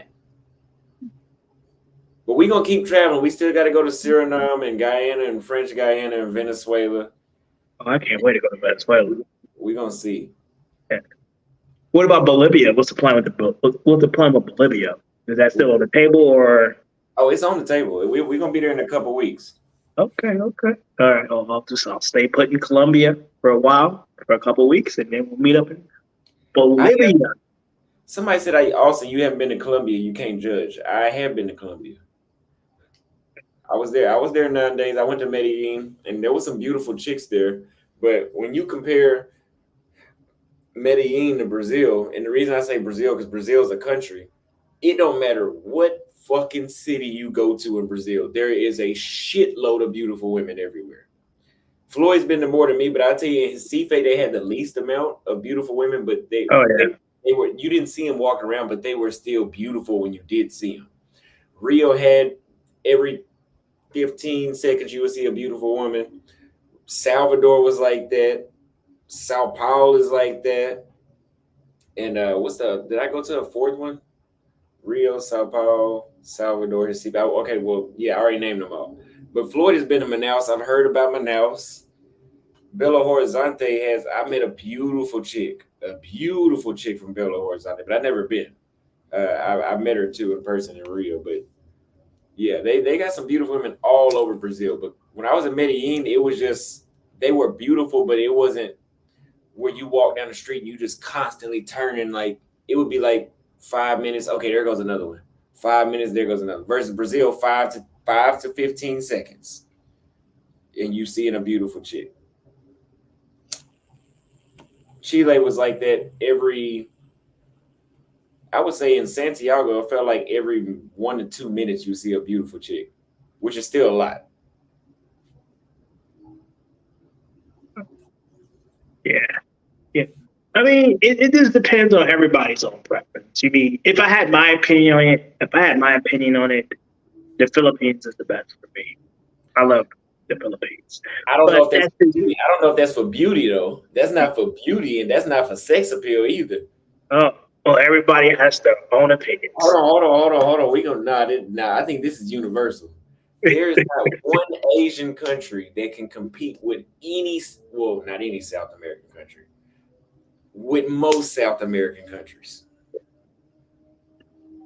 No, it's my personal preference. So you could be right. But you mean to tell? Hold on. You mean to tell me when you would walk down the street in Salvador, we were together in Salvador. Oh yeah. I seen some chicks like holy shit, like and they be single, and they Of be course. ready, and they be friendly. You mean to tell me the Philippines is competing with that? No, it's not. Yeah, you like the Philippines for some other reason, but it ain't that. I Yeah, know that for a fact. you're right. And when it comes to the looks and what I personally desire as a black man, I yeah, think when dudes they got. Go ahead. My bad. I apologize. I'm sorry. Whenever dudes go to Asia, they go there for they don't go there necessarily for the women's beauty. They go there for the safety because most of those countries that they go to are going to be hella safe. You can wear gold, not have to really worry about getting robbed at all. Pretty much, there's not a lot of incidents that you'll have with drug cartels and shit like you would in South America. There's corruption still everywhere in these countries, but or they might go for the way how the women are trained. Like the women in Brazil and in South America, they're still from the West. Like even though this is not the United States, it's still the Western Hemisphere, and it's still the new world. So they have a lot of new values, just not as bad as the United States. But they go to Asia because it's less of that over there. So Brazil's more like well, I think everywhere is becoming more westernized worldwide. Everywhere But, is. but the severity is what matters. If it's too severe, you might as well go back to the United States and take your chances. You want to But know where I think you should go, Floyd? where, To experience the least amount of westernization? yeah. Kazakhstan. Where they don't have access. Is that to Kazakhstan where they have the dictator that doesn't even allow them to access the internet? Like the North Korea of Asia, of the Central Asia. It's like the North Korea. I don't feel like going there, bro. I don't feel like going to that. I'm good. I like some sort of Western culture. I'm good. I'm good. I'm all right. I'm gonna stay where I'm at. Yeah. So yeah, man. Colombia is where it's at right now. I need to get some adjusting. I need to go to the mall, explore it, have Ethan with me. Have somebody with me for the first couple of days, of course. And then when I get a little bit more comfortable, I'll go by myself. Like how in Brazil, how when I first came to Brazil, I wasn't really comfortable. You know what I mean? But I had Austin, so it was cool. But it just takes time. It takes time, and it's my first day in Colombia. I hope it. Have you ever been to Cali? No, and the name of that country, my bad, that was Uzbekistan, I believe it is. Uzbekistan. Oh, I don't want to go there. You really confuse all those because they got Kazakhstan, Uzbekistan, Turkmenistan, Tajikistan, Kyrgyzstan, Afghanistan, Pakistan. They got fucking stands in that area. I don't think I want to go anywhere near those places. So, all right. It's one of those countries that's basically like they got Eritrea is the North Korea of Africa. North Korea is the North Korea of Asia, and then other countries are North Korea of Central Asia. I don't think they have one of those in South America, but yeah. Yeah, I'm good. I'm gonna stay where I'm at, man. I don't want to have to experience that. Yeah. Yeah. It's just like being in Poland. I like Poland. I like Poland. I didn't like Krakow, but I love Warsaw. I would agree. Warsaw was lit. Yeah. If we would have went in the summertime, it would have been lit. Oh yeah.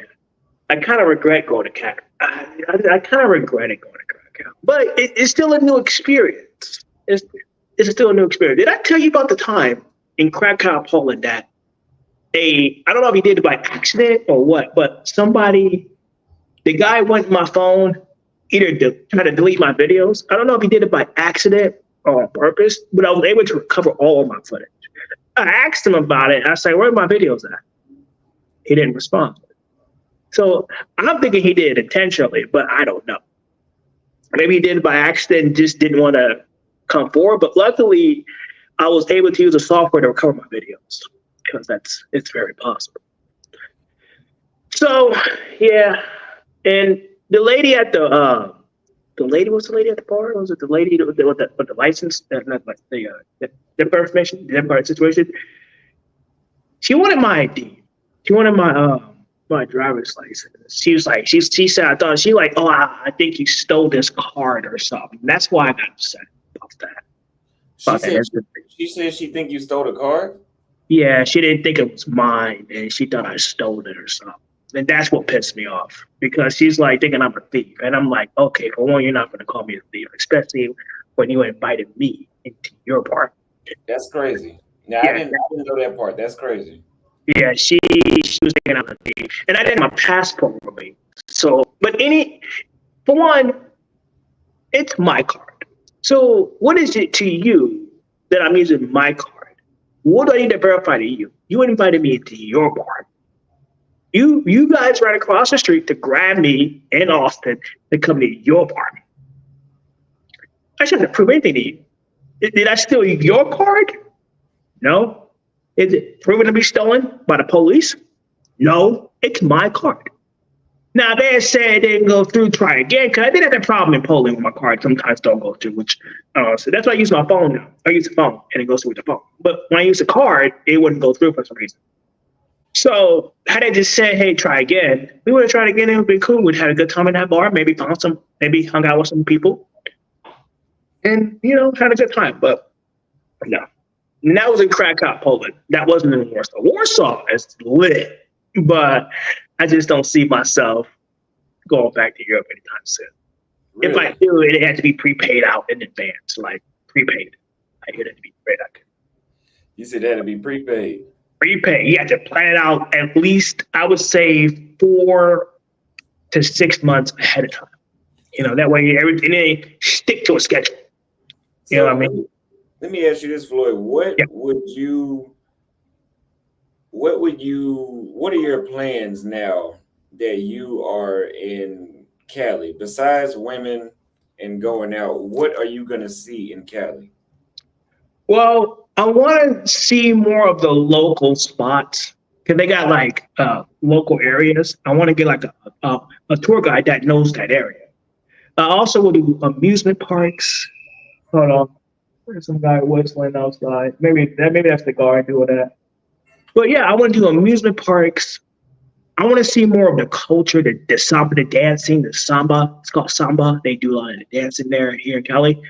And just really meet local people. But I have to be careful because I don't want to get robbed. So that's the thing. And I'm going to have Ethan most likely as my tour guide for now. So this isn't a woman-focused trip. Okay, I want to show the food and the culture and the scenery, and maybe do some walkthrough tours of certain areas because I can't go in all areas. This is certain areas, and just really enjoy what Colombia has to offer. So that's what I'm going to do. So I'm trying to go ahead. Okay, sorry. I'm sorry to cut you off. I'm gonna have the guy link with you. And I'm gonna have him show you around, and that way, because you have to have you can appeal to such a bigger audience if you can take your tour guide like you've been doing. Really, you're sleeping on the vlogs, man. I know you like to go live, but you need to do this stuff vlog wise. That way, you can spend more time with the chick you with. Yeah, I think that's another thing that messed like that Natalia chick I had, and. Brazil, she didn't like that I was live. She agreed to do it, but she just didn't like it, and I kind of ruined that. Let me read this super chat real quick. But before we get to that super chat, put a 1 in the chat if you guys would like to have another cigar added to the show because somebody donated.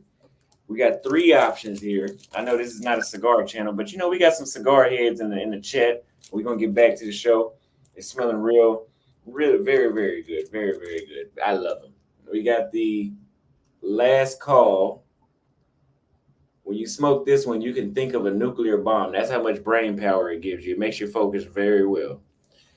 I forgot where this is from. I think it's from Nicaragua. This is a Nicaraguan Days of Glory. A short Churchill. I don't think I need to smoke that one today. This shit gonna take too long. And then we got a Brazilian cigar, Dona Flor.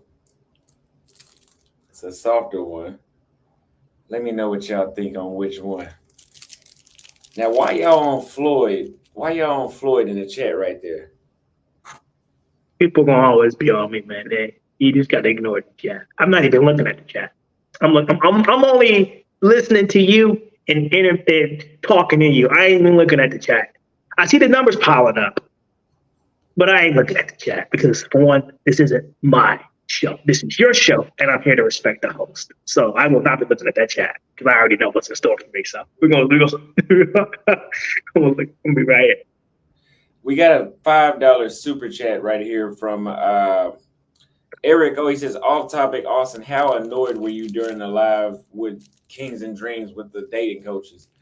Like I said, that was my last time doing that. You know, a year and a half ago, I would have been going back and forth with them. But now, again, I've been to 19 countries. And if you think you can convince me that women are the same worldwide, I mean, you got to think. Even if we leave American women out of the topic, yeah, the women in Brazil are nothing like the women in the Philippines. They have two completely different cultures, two completely different genetic histories, two completely different histories. Yeah, I mean, two completely different climates. I mean, you got to think Brazil, the pretty much will turn you into an alcoholic. I was there. I did not get that vibe. Yeah. Like there's so to think that American women are no different than women in other places in the world is just fucking ridiculous. Now people like to say, "Oh, well, that's because of the culture or the." Fucking exactly. Floyd and I we're dealing with reality. Not well. What if those women had the same freedoms as Americans? That's not the case. They don't have those same cultures and those same freedoms. So in this sense, they're not the fucking same. Yeah, pretty much they're not. I don't know. People keep doing that. Oh, what if they had the same freedoms? Well, probably would be a lot different. But they don't. And it's not that me or Austin can do about it because we have no control over what's going on in the world. All we can do is visit the countries that we're at and enjoy the experience. And we have no control over what's going on in their country. We're just visiting and traveling to see what it's all about. So yeah. Hold on. I'm gonna smoke the short cigar because I don't want to be up all night smoking the cigar. But this one is strong, so let's pray. Now, Floyd, I'll be watching your content. I told you, Floyd, what you need to do is you need to do some more sitting down, self-reflecting videos. Talk rather than going around show because you show enough of the like you show us everything. You show the countries that you go to, but let's sit down and talk about like make a video about what I learned after traveling to 8 countries now? 8 countries, yes. I think this is my 8th country, yes. Yeah, you should do some videos like that. That'll be some good engagement. People give you some feedback. It'll be thoughts on what you've been. It's good because people want to know when you're an influencer. People want to know more about you. Yes, I'll take your advice on that. Rather than them hookers.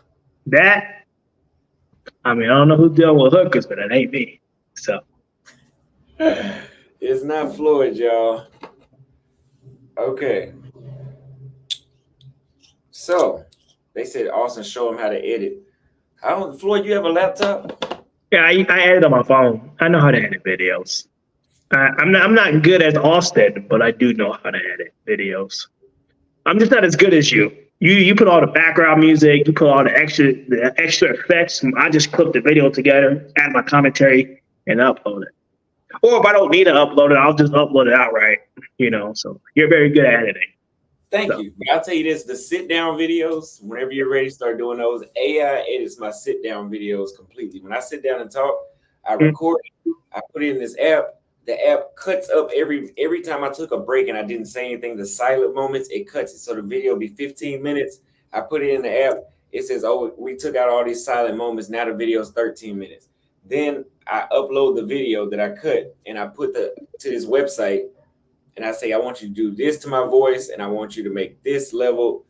It comes back 10 minutes later. it edits it, and it said now I sound like a fucking radio host. Then I put them together, throw my Cash App or whatever else I want there, upload it. I can edit 4 videos at one time. I was thinking about doing that too. I also was thinking about blogging, and if I'm going to do lives, make it members only. That's exactly what I'm going to do because, but I'm not. It's just weird because I don't. I mean, I personally don't. I mean, I'm used to doing it, but I think the vlogging might be easier for me because the video quality be better. Sometimes when I go live, the quality's crappy, especially using StreamYards. You know, because it looks good on your end, right?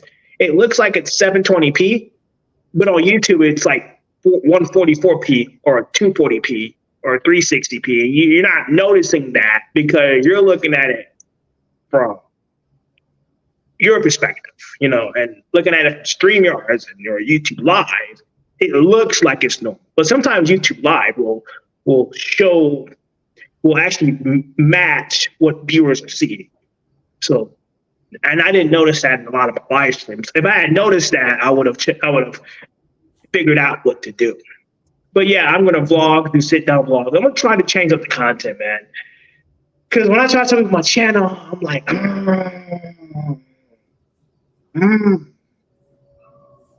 yeah, I'm not gonna lie. But I'm gonna change more cultural stuff. I'm gonna do a lot more vlogs, and I'm just gonna talk, sit down. Or maybe I do something like get my hair cut tomorrow because I did promise I could do that. I was supposed to do it today, but I ended up passing out and going to sleep because I've been up all day, literally all day traveling to Colombia. So I'll do like barbershop, get my hair cut at barbershop, and probably live stream that, and then go to a restaurant and eat and do cultural stuff, but talk about my experiences as well. So, yeah. Because we want to know that. Because we want to know what's going through your head. Of course. You know, I can only give you the perspective from an African American man. My own. From Floyd's perspective. Yeah, from my perspective. Yeah, I can't give it to you as from Austin's perspective or anybody else's perspective. I can only give it to you from my perspective, from what I've experienced, because I'm only one person. You know, so everybody's experiences is different, most likely. You know, so that's what it's all about. Ah, man, I love. I'm happy to be able to still travel. You know, and going back to the States sometimes is not a fail. I want you to know that if you have to go back to the States, you gotta do what you gotta do. Because you can't certain things you can't get overseas that you can get in the States, like certain electronics, which I still have to go grab. So I'll probably head back to the States after. I want to say after. It's going to have to be after Venezuela. I'm gonna try to stick it out in South America for a long time because I don't feel like going back. If I go back, it's only for a couple days. And I'm going right back. It's not gonna be no month, no 2 months, no 3 months. It's gonna be a couple days. Right back. Yeah. Because once you experience life overseas, your whole mindset changes. Your mindset, it changes. You know what I mean? It changes. Your perspective, your reality, it just changes. Your perspective changes, you know? It changes. So let's react. We're going to react to this content real quick. Let me grab something real quick. Run the show for me real quick in the meantime. Can I shout my channel out? Go ahead. Yeah. All right, guys. If you don't know who I am, this is Floyd from Foreign Only. Foreign Only. Okay? Like a foreign country and only me. Okay? If you don't know my channel, it's Foreign Only. Okay? So check it out. You know, I normally do live streams and show people the real-time perspective of being in these countries. Like if I'm going out on a date or if I'm going to the mall, if I'm just traveling around, I'll go live for 3 hours showing you guys my perspective, real-time, live on YouTube. And normally I do it because sometimes it takes a while for me to upload my vlogs because I'm too busy doing other things. So I always try to give you that perspective of what's going on now, live. There's a 7-second delay, of course. But for the most part, that's what I try to do. So that's who I am. So but I'm gonna stick to the. I'm gonna try to stick to the blogs, but Cayman no guarantees. But yeah, Okay. So foreign only on YouTube. I'm gonna repeat it one more time. Foreign only on YouTube, guys. All right.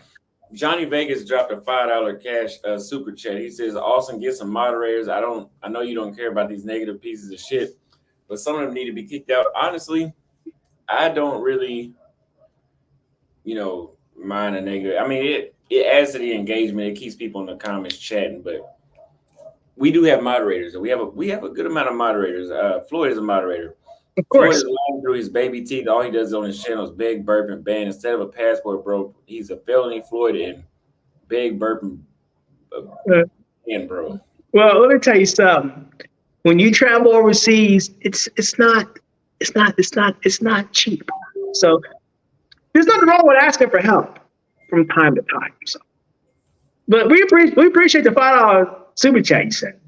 But I know why you sent it, and it's okay. Have fun. I think I banned him on my channel. That's why he's upset. So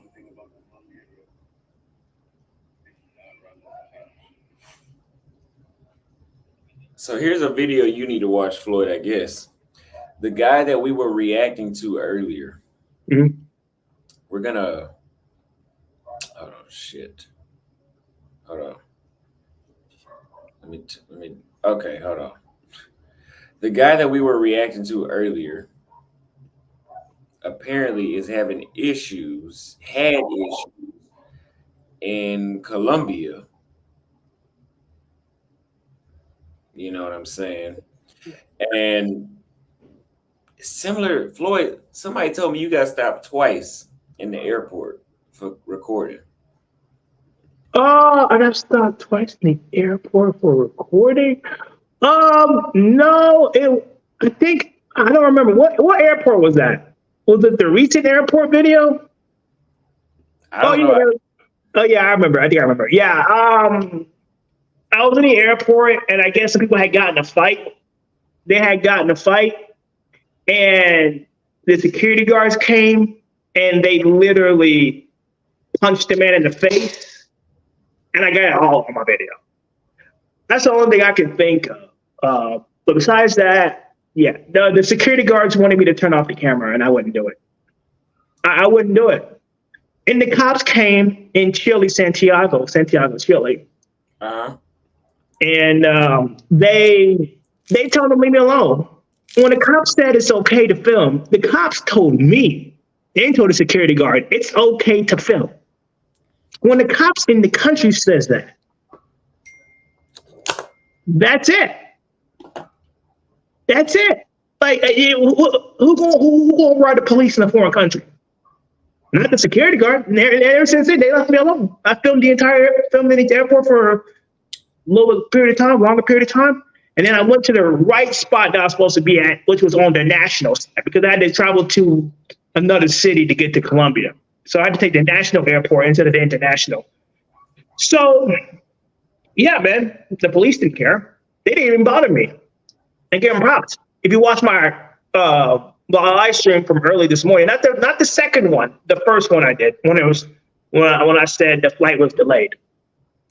Again, here we go again, live stream. So check out the Here We Go Again live stream, flight delayed, and you'll see that the police got involved. And they didn't do nothing to me. The security guard tried to grab my phone. Literally. He tried to grab my phone and my DJI. I pulled away. And I told the cops to get him off me. And they did just that. Because they know how foreigners, we are great people. So let's watch this video. And we're going to see what you think, Floyd. Okay.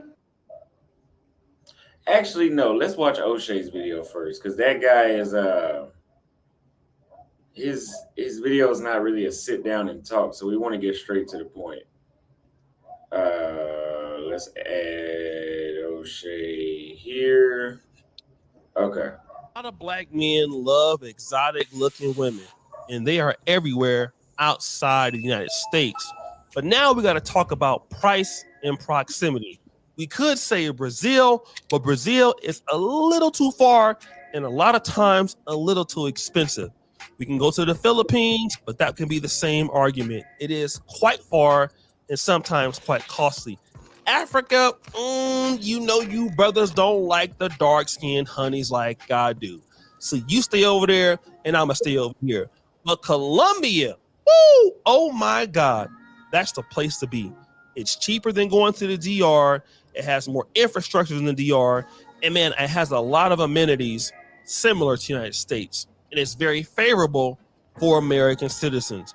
So you can go out there, get some great food, go to the strip club, go to clapping sounds, and find you a nice girl. But here is one problem. It's quite dangerous. Criminal organizations out there attacking men. But that's another video. Let's talk about some of the dark side of traveling to these countries. I'm talking about Thailand. I'm talking about the DR.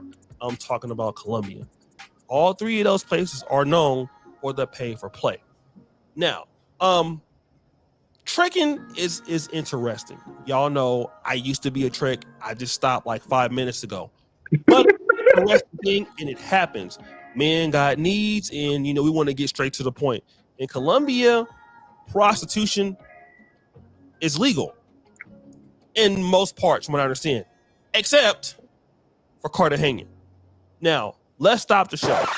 I want to get some news here from my brother Razor Rays, who typically is always in Colombia. He broke this story first, from which I saw it, that Cartagena, the cheek clapping for pay, has just stopped. Let's check it out. But here is the main part that a lot of Pastor Bros are going to be looking at, and not just Pastor Bros, just guys in general, just people in general. Suspension of prostitution and sale of sexual services, right? The practice of prostitution and the sale or promotion of sexual services in the historic center is suspended, with additional restrictions for the promotion of sexual activities in the area. So they talk about additional restrictions for promotion of sexual activities in the area, right? Guys, what does that mean? All right. Now, I know what guys are going to say. Listen, they can try to stop it, but, we can still go out there and find a lady, or we can match someone on Tinder, or we can just go and holler at chicks. I mean, it's not going to stop me from going, right? Well, guys, I want you to see some of the things that are happening to some of the brothers in Cartagena. Again, Razor Rays broke this story about a brother who came to Cartagena. The brother had on some gold jewelry on. I mean, I guess he was fly as ever. And so he got in the airport, and some of his partners came with him, and it was followed. And so this happened. What's up, guys? Razor Rays here with you. Guys, do not wear jewelry when you travel out to Cartagena. As you can see in the video, the criminal followed the tourist and robbed him of his gold chain. They were followed directly from the airport. Guys, stay alert when traveling out to Cartagena. Then there's this epic video of this particular guy who was smashing a chick, and he kicked her out, but she didn't want to leave. And it's kind of graphic a little bit, but let's check it out. Adiós. Vaya preso por caridad, voy por Adiós. Adiós. Adiós. Adiós. Adiós. Bye. Bye, amigo. Bye. Are you still? Adiós. Come on, my nigga. My nigga. Don't touch me. Don't touch me. Watch out, bro. Don't touch me.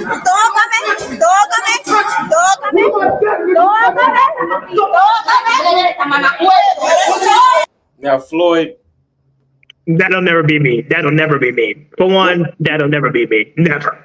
what would you do in this situation? I would just call the cops. I'm not going to argue with you. I'll probably go live on YouTube for my safety. If a woman doesn't want to leave when I ask her to leave, she can come back another day. Like, if a woman doesn't leave when I ask her to, red flags are going off. I would dial the police. I would look, if you don't leave, I'm going to dial the police. And then I would go live. I would go live, and then I would dial the police because you're not leaving. I'm thinking you're setting me up.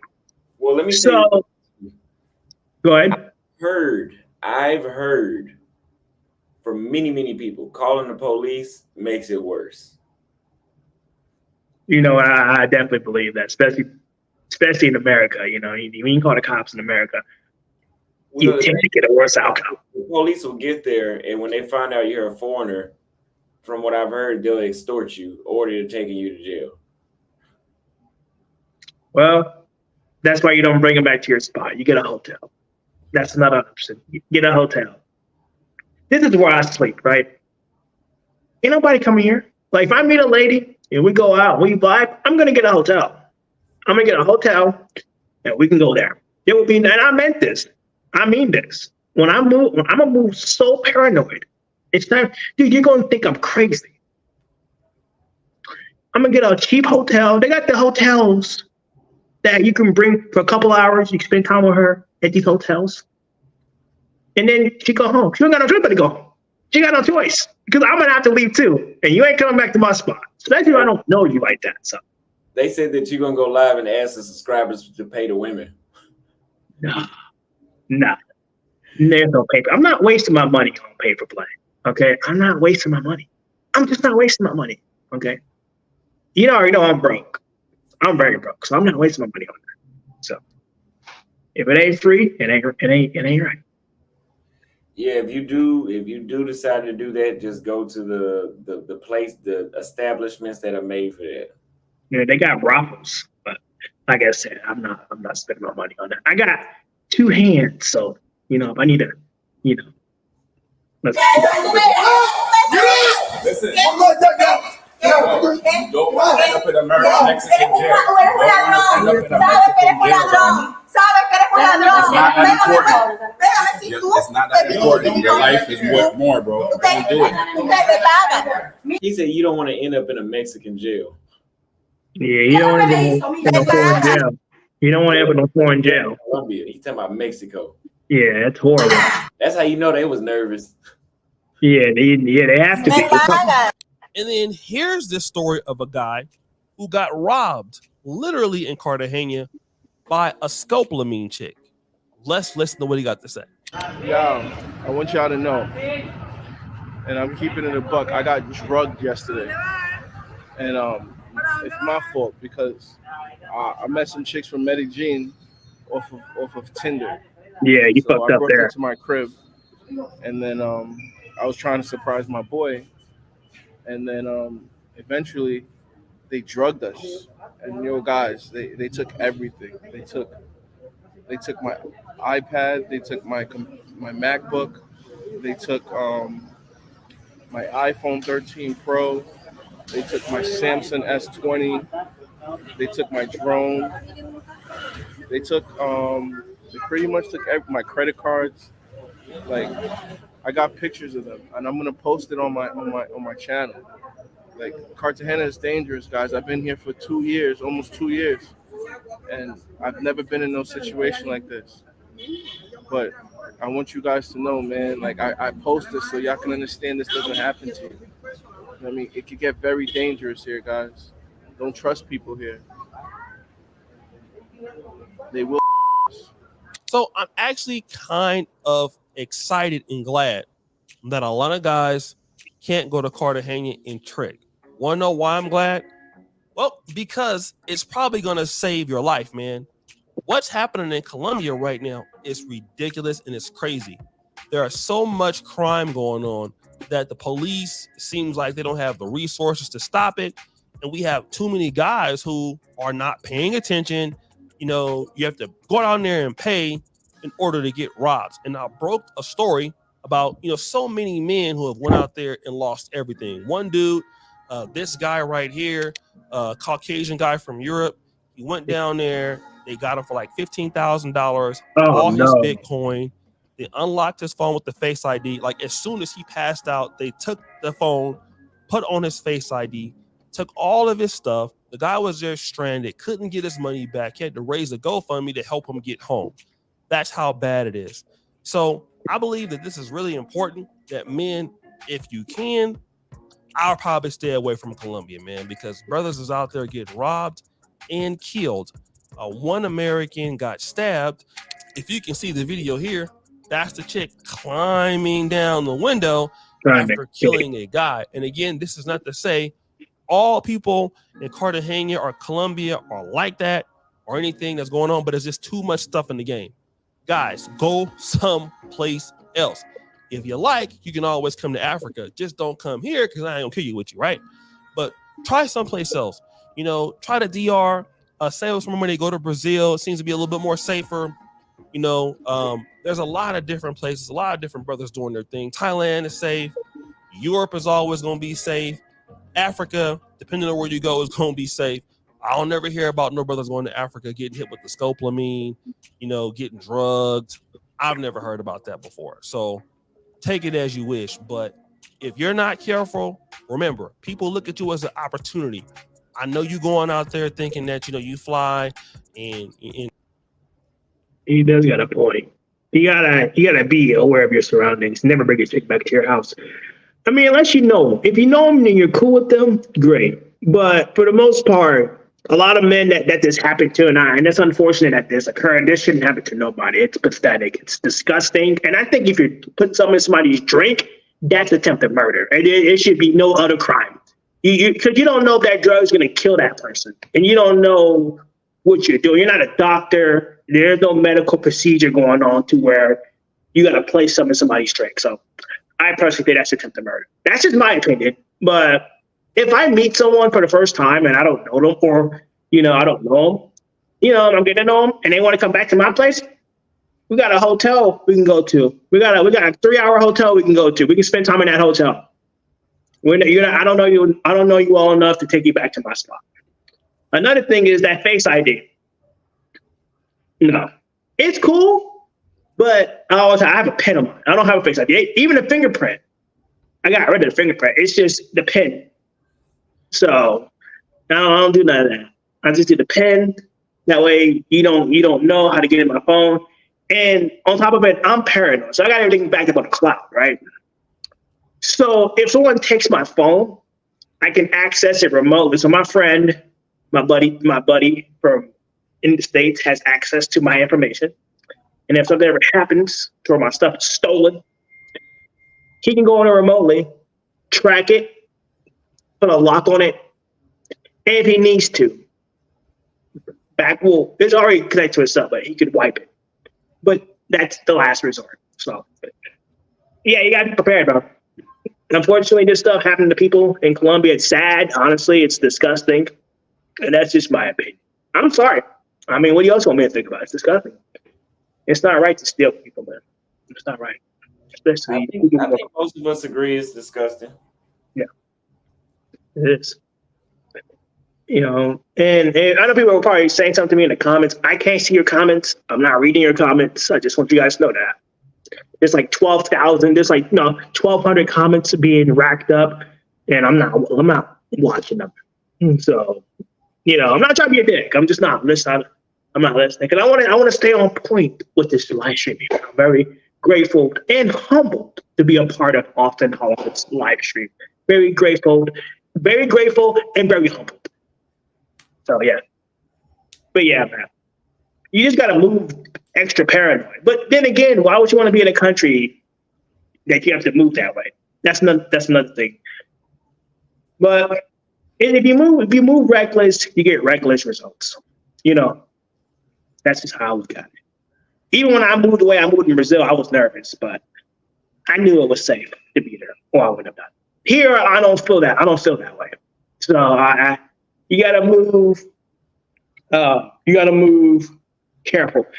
Can I show them my burner phone? Is that okay? Let me go get my burner phone. Can I show my burner phone, bro? Yeah, Floyd gonna show us the burner phone, y'all. I got the burner phone. It's not charged yet. I haven't fully charged it, but the burner phone.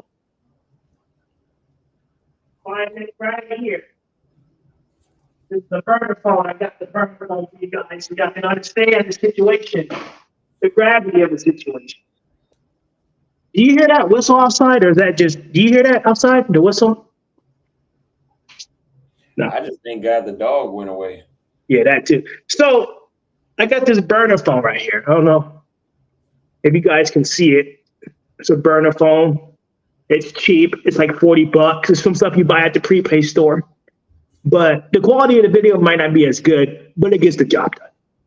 So it's a cheap phone, cheap little phone.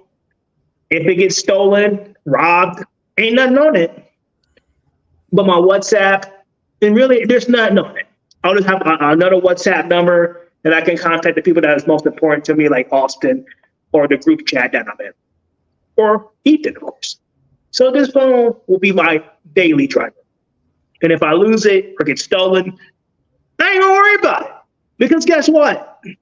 It's $40, ain't nothing on it. And if you have a woman and you don't, I mean, if you don't trust her, you shouldn't be around her. But I know guys don't think like that. My advice, and you can take it or leave it, get another hotel. If you don't want her coming back to your spot because you're not comfortable with her or you think she's on something, get a hotel. You're going to spend a little bit more money, but fuck it, I've already spent a little bit more money knowing that nothing's going to happen to me or minimize the chance of things happening to me, then picking her back to my spot where I got my phones, my laptop, my wallet, my medicine, and all my valuable stuff, and then it gets stolen out of nowhere. Even if it is a gated community out here. If you're not comfortable with her, because you gotta understand, when people are really desperate, they gonna do their best to power through any situation. Oh, there might be spikes in my fence. I bet you they'll still climb over the spike stuff to get away. I bet you they will. Why go through all that? Yeah, because old girl was Spider-Man a minute ago. Oh yeah. She was trying to jump off the balcony, climb. When people are in desperate situation, your body will do a lot of things you think it wouldn't be able to do. So to avoid all that, just get another hotel. You get an S hotel if you have to. They got these rooms you rent out for 3-4 hours. I've done it a couple of times myself. I met chicks on a date. They want to go back to my spot. I wasn't comfortable. I just met you. Why you want to come back to my spot? Let me go. Let's go to this hotel real quick. Let me get to know you first. Let me go back. Let me take you back to this hotel over here. Don't worry about it. Nah, get to know her in public, not at the hotel. That too. No, I do. And I take her on dates, get to know her as well. But she wanted to go back to my spot because she wanted to do the thing, you know. And I don't want to say it on YouTube, but you should already know what I'm talking about. We're grown up here. She kept wanting to go back to my place. This was in Brazil. She wanted to go back to my place. I said, I don't know you like that. I'll take you to the spot right here. You have your ID? Yeah? All right. That's not important. And well, even though, go ahead. Sorry to cut you off. If you guys do not want to have to worry about being scoped or a chick stabbing you to death and then jumping off the balcony like a damn superhero, go to Uruguay. Yeah. Go to Buenos Aires. Go to Santiago, Chile. I'm telling you, the vibes I got in those places, it doesn't seem like it's gonna happen. Like, especially not Santiago. Those chicks, they seem like they just want to fuck. I mean, I'm gonna say that, depending on where you go, because a lot of them was on some bullshit. Like, they just wanted to it seemed like they wanted to get to know you till 2025 before they even went on a date with you. Yeah, but Uruguay is developed, at least Montevideo was, and is safe. And the chicks don't. When you go to, you guys can watch my Uruguay vlogs. Look at how those neighborhoods look. I don't think you'll have an issue with that there. I think in Uruguay, Argentina, not so hard. Uruguay and Chile, it seems like the chicks just want you. They don't need you. They don't need to be doing all that kind of stuff. Yeah. If you want safety, of course. You know, and I think safety is the biggest factor when you're traveling to any country. And I think that's the most important. Somebody will say, not Uruguay. You guys clearly don't know their history. We're not living in history. I'm not talking about what happened before. I'm talking about what happened when I was there 2 months ago. 2 months ago, I didn't get that vibe. Yeah. It's about what you experience at the moment. You know, that ain't got nothing to do with us. You got to live in the moment. You know, if something happens to you in the moment and it's bad and it's continuously happening, then you make your decision. But going off the bat. Sorry to cut you off here, Floyd, but Ozzy said Austin stop talking about Uruguay. The reason I'm talking about Uruguay is because y'all not gonna go down there anyway. Look, it's people in the comments saying don't nobody care about Uruguay. That's fine. They said the women weren't that attractive. That's fine as well. I do know what will keep you niggas, what will keep you motherfuckers out of Uruguay is that cost of living. Yeah. Expensive. So I could get on here and promote this shit out of Santiago and Uruguay, and y'all still not gonna go once y'all realize how much it costs to be down there. Man, I'm almost broke. I'm damn near broke in Chile. It's like being in Europe. Man. When you go to Uruguay, again, my Uber ride, 15, 20 minutes from the airport, $50. When you go to Brazil, a 15, 20-minute ride is like $5 to $10 max. Yeah. Like I said in my videos, I used to Uber women from an hour away in Salvador, and that would be $10 one way. Yes. People will go there when it costs. You can eat out 3 times a day in Salvador for $10 if you know where to go. $10, $15. You're paying no less than $15 per meal in Uruguay if you eat out. Y'all not going there. At least a lot of y'all not. So if you don't want to experience that, go to Uruguay, go to Chile, but just be ready to pay. That's right. And be ready to wait, because you're not getting pussy that quick in those places either. Yeah, they want to get to know you, and they'll push their date. My bad, bro. Go ahead. That's my fault. Until you learn how to move, it's not that deep, Floyd. Until you learn how to move, like if you go to Uruguay, Chile, if you want something quick, you're gonna have to fuck with club girls. Like you're gonna have to go to places where chicks are in that mindset. It's unlike Brazil, where you can walk down the street and it seems like 90% of the chicks are on the same time dudes are on. So you can get a chick that doesn't ever go to the club and she'll be on the same time as you. But in Uruguay, Chile, I didn't see that.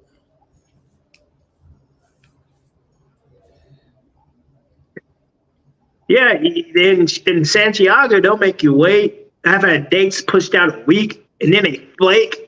I got to the point where I don't even go to the spot. I'm late to the date because I'm thinking they're going to flake. Literally, I'm late. Oh, my bad. My Uber's messed up. I'll be there in 10 minutes. Oh, you're already there? I'll be there in 10 minutes. I apologize. I do it intentionally because I don't want to waste my time going somewhere, and then they flake. You know what I mean? So better to be late than never. Floyd the Flaker, you've been flaking. Yeah, got to. Well, I don't flake on them. I mean, if they show up, I come, you know what I mean? But if they flaking on me, man, I'd rather be late. You know what I mean? Because I don't want to waste my time if she's not there. I've had it to where I didn't go to the spot, and then she's like, oh, I'm sorry, I didn't make it. Well, I never left. I never left until I knew you were there. Then I would leave. So, yeah, man. You know, if you want safety, Chile, Uruguay, I even say Buenos Aires. You want safety, go down there, go to those places. Brazil's dangerous, Colombia's dangerous, but it all depends how you move. Like you wouldn't be able to for the stuff that happens when they put in your drink, that would never happen to me, because one, I don't drink. And then they can put it in popping lemonade, but guess what? I'm so paranoid, I won't even drink nothing in front of you. I won't eat in front of you. I won't drink like how I eat. I got my food over here. I'm by myself. I'll eat by myself in my home. If I go on a date, I'm not eating anything. Or if I do get something, it's gonna be a bottle of water and a salad. Like, and my eyes be focused on my food. The moment I look away like this, I'm done. If I look away from my food or like this, I'm done eating. I'm done drinking and I'm done eating. Because Why risk it? Well, that's just wasting money. Yeah. You know what else is wasting money? Hospital bills. Losing your life over something that can be avoided. Now it depends when you meet them at, but you gotta be real. You don't know a person's intentions. You don't know a person's intentions. So you gotta be prepared. But you can't be prepared for everything. So. Floyd, we got a question from Anonymous. He said, did you see many interracial couples there? In these past 4 countries, I saw your comment that followed that. Uruguay, Paraguay, Argentina, Chile. To be honest with you, now that you brought that up, I don't think I've seen one interracial couple. No, Argentina, I've seen 3. Yeah. And I've seen, they got to be bold to do that.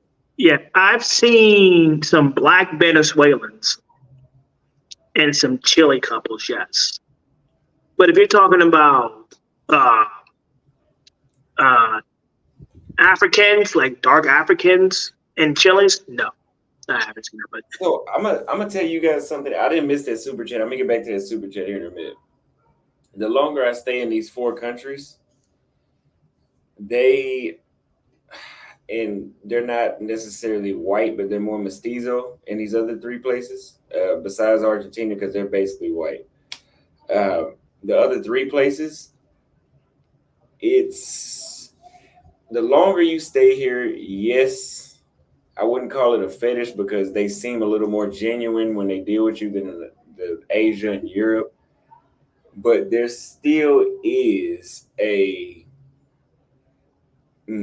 it's still them sticking to their own kind more than anything. Yeah. Hold on. I do get action. They do show some interest, but it's still wondering the longer when I compare it, because I can say this because I was in Africa. When I compare it to Africa and how comfortable you can tell they feel with you, it's completely different. Here in Paraguay, it doesn't seem like they have an issue being out with a black guy. I have no second thoughts about that. In Uruguay, not so much either, but you still stand out being with them. Oh yeah. And that's going to, when you go to these places that don't have high amounts of black people, or at least moderate amounts of black people, it can always be an issue. Yeah. Because even when I went on a date in Brazil, especially in Manaus, right, when I went on a date, there wasn't any black people. I was the only one, and my date wasn't even black. So it really, you get a lot of looks. That I will tell you. You do get a lot of looks when you stand out. But for the most part, you just got to move along, live life, because you can't control what other people do. You can only control what you do. And I'm starting to learn that more and more as I travel, because I used to get mad when people stare at me. So that was annoying. I'm not gonna lie. They stare at me like, I'm like, what are you staring at? But now I just get used to it. I'm like, oh, maybe I'm not. Maybe I'm rare here. Maybe some people come with positive experiences and they come like, hey, how you doing? I've never seen you here before. It's crazy. I don't want to sound rude, but I've never seen a black guy here. I'm like, whoa, yay. I'm like, that's awesome. That's good. The old me would have got mad. But now that I understand more of the culture, more of the countries I've been to, now it's like, okay, it's clear they never seen nobody like me, or almost that. So I understand, and I don't get as mad as I used to, because some places were rare. It's like an alien coming to Earth. It's a rare event. It's rare. So, what people are interested in that. I see somebody, Night Coder right here, says, I definitely go for an Afro-Latina, but I'm not going to turn down a woman that cares and loves me because of her race. Nobody's saying that, because if we felt like we didn't want to date these women, we wouldn't be in these 4 countries that we're talking about. Yeah. But we're just saying, how comfortable are they with us? And there's a lot of places, Uruguay, Paraguay, Chile, where it doesn't seem like they have an issue. But you got to think about how much black representation is in those countries too. That depicts a lot. Like white women, even white women in the States, it's only a certain type of white women that feel comfortable being out with you. And even then it feels different. Nobody's talking about turning down women that are not black. I don't know where you're getting that from, because I still see you commenting. We got a super chat. Floyd, did you get any action in Colombia or set up? He hasn't. I don't think he's got anything yet. He just got there. I just got there. We're gonna figure it out tomorrow. Now, people, he said he's scared of snow bunnies. If you deal with the Latin, it's better, right? I feel way more comfortable dating them European background white women here, shit, and compared to being in Europe.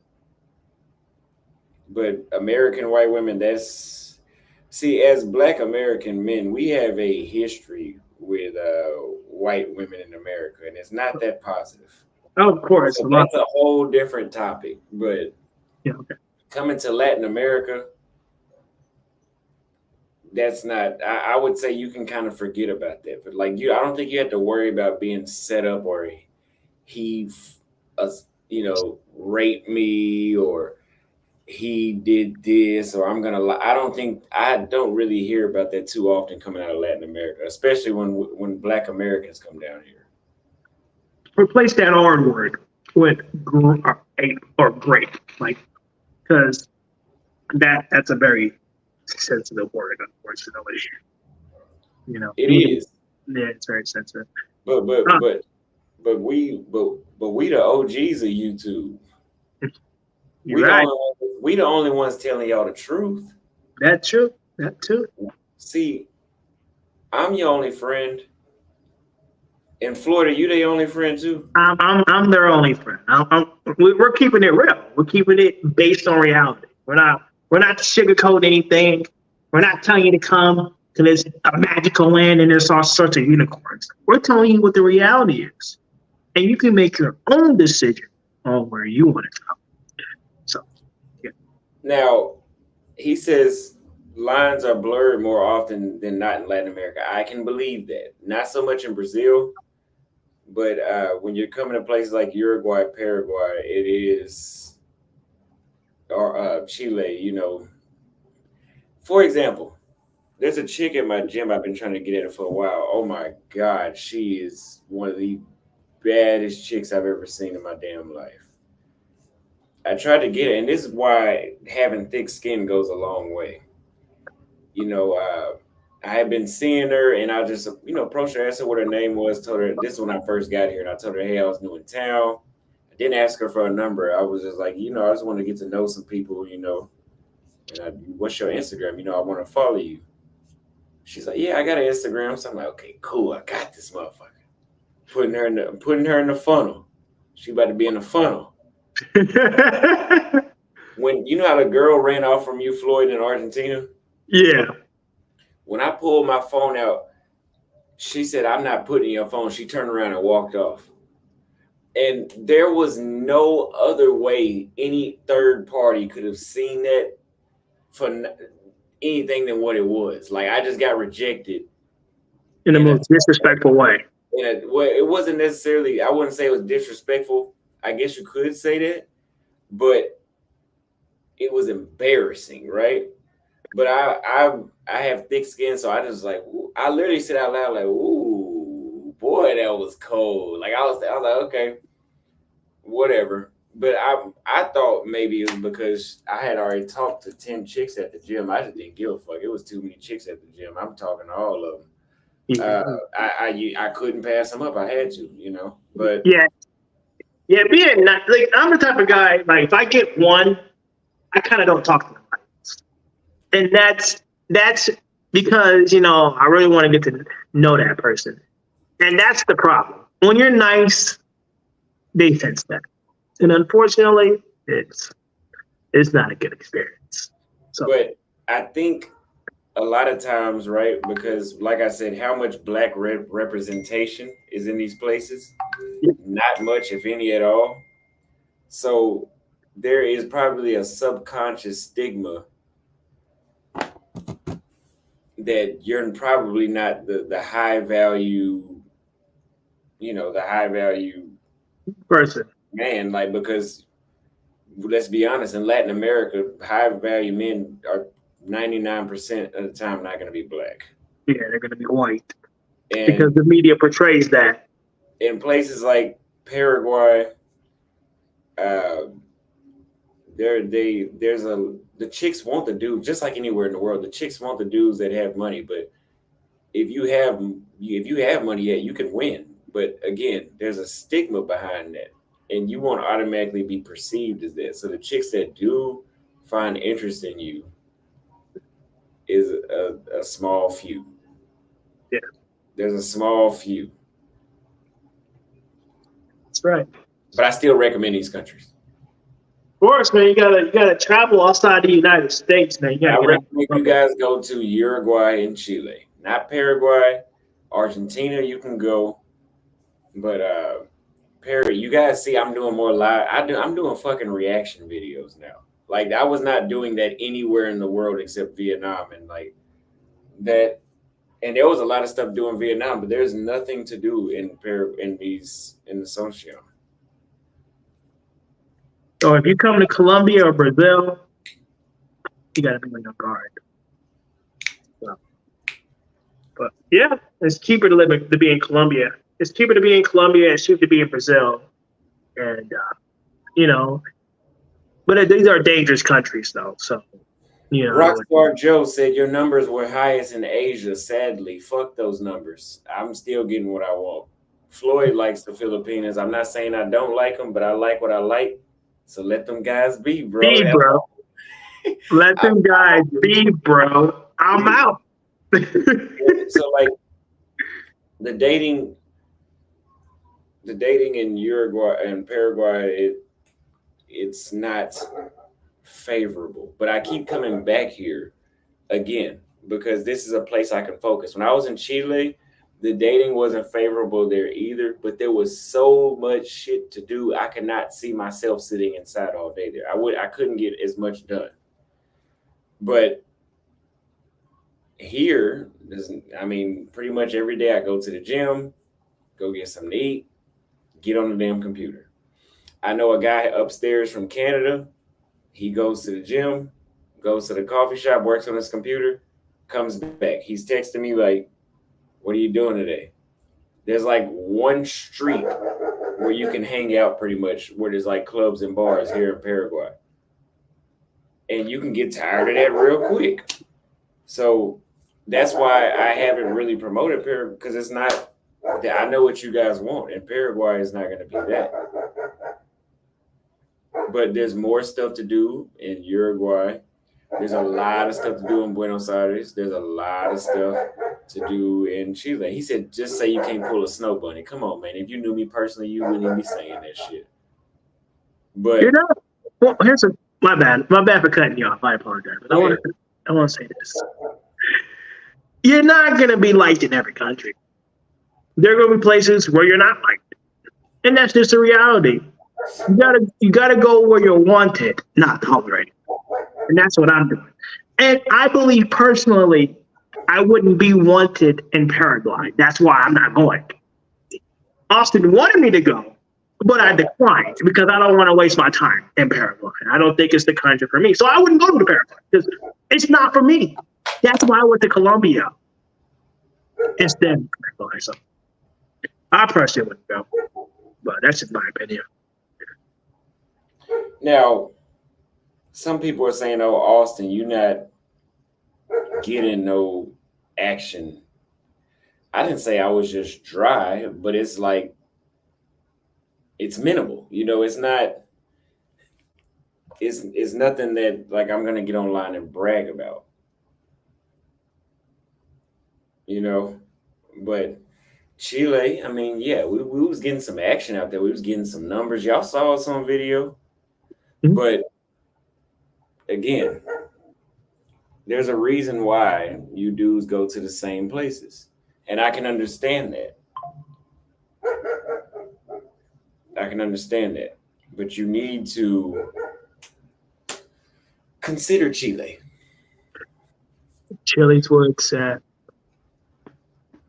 Chile's where it's at. Especially if you want to be in a safe country in Latin America. I figured that if this is your first time traveling to Latin America, I recommend Chile to get the experience of being in Latin America. And then go to Brazil or Colombia, somewhere that's more advanced, because those are more advanced countries when it comes to, dealing with safety and trying to move right. You're going to be a lot more safer in Santiago. I believe. That's just my opinion. I've never been to Uruguay, so I can't say nothing about Uruguay. But I can say something about Chile, Santiago. So Really? I'm gonna get off. I'm gonna get off of here because I gotta eat. And then I appreciate you having me on. I will, anytime you need me to come on, let me know. Just text me in the group chat, and I'll do my best to respond.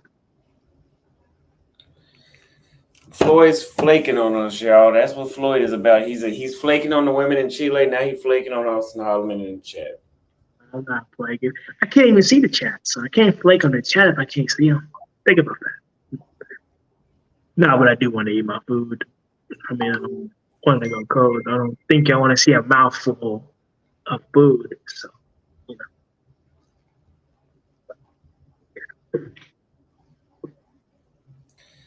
Floyd, they said you flaking on life. Come on, Floyd. You can eat a burger off camera and then come back.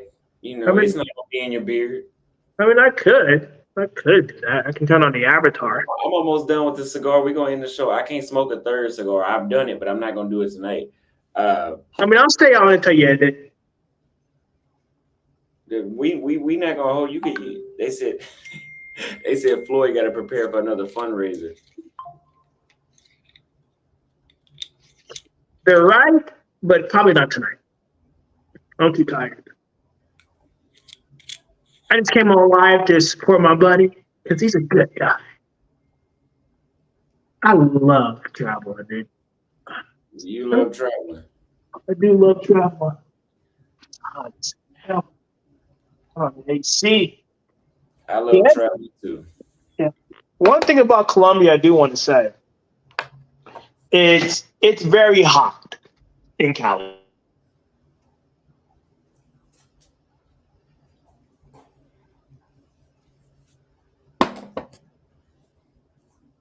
Floyd, he turned off the internet. That's how he flaked on us, y'all. He turned off the internet, man. I didn't turn on the internet. I got a bad connection here. I think if I go over there, it's bad, so I'll stay right here. But it's hot as hell in Cali, man. It's very hot in Cali, dude. Like, I was outside for 5 minutes and I'm sweating. Literally. They said Floyd want to leave so he can beg, burp, and ban. He's just mad.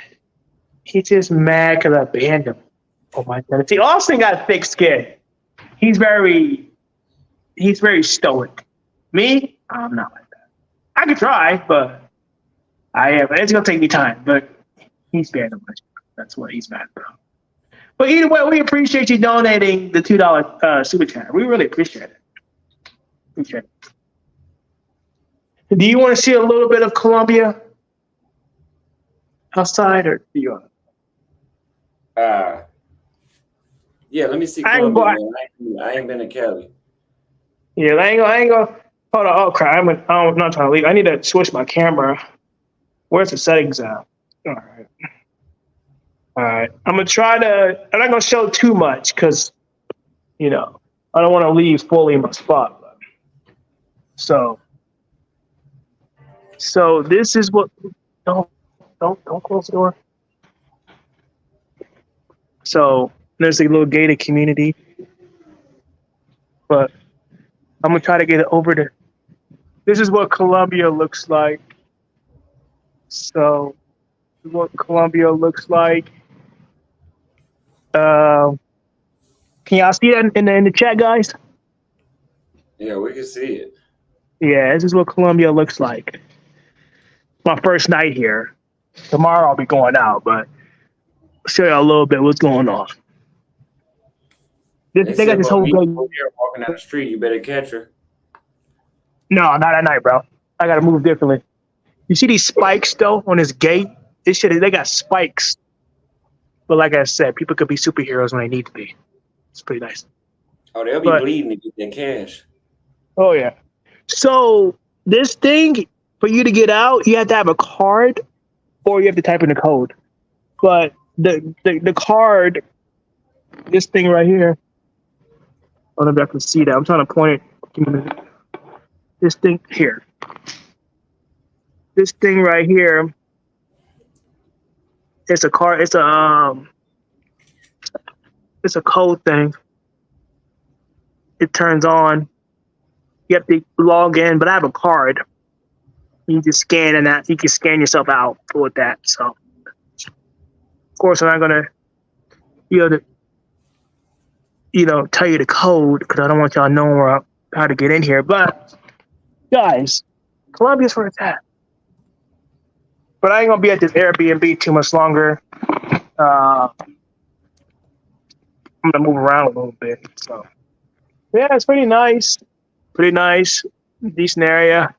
They got a lot of restaurants, bars, and clubs. This is what my Airbnb looks like. Looks nice. Got a nice little refrigerator right there. Nice refrigerator right there. Got a little nice spot. And they got the AC unit.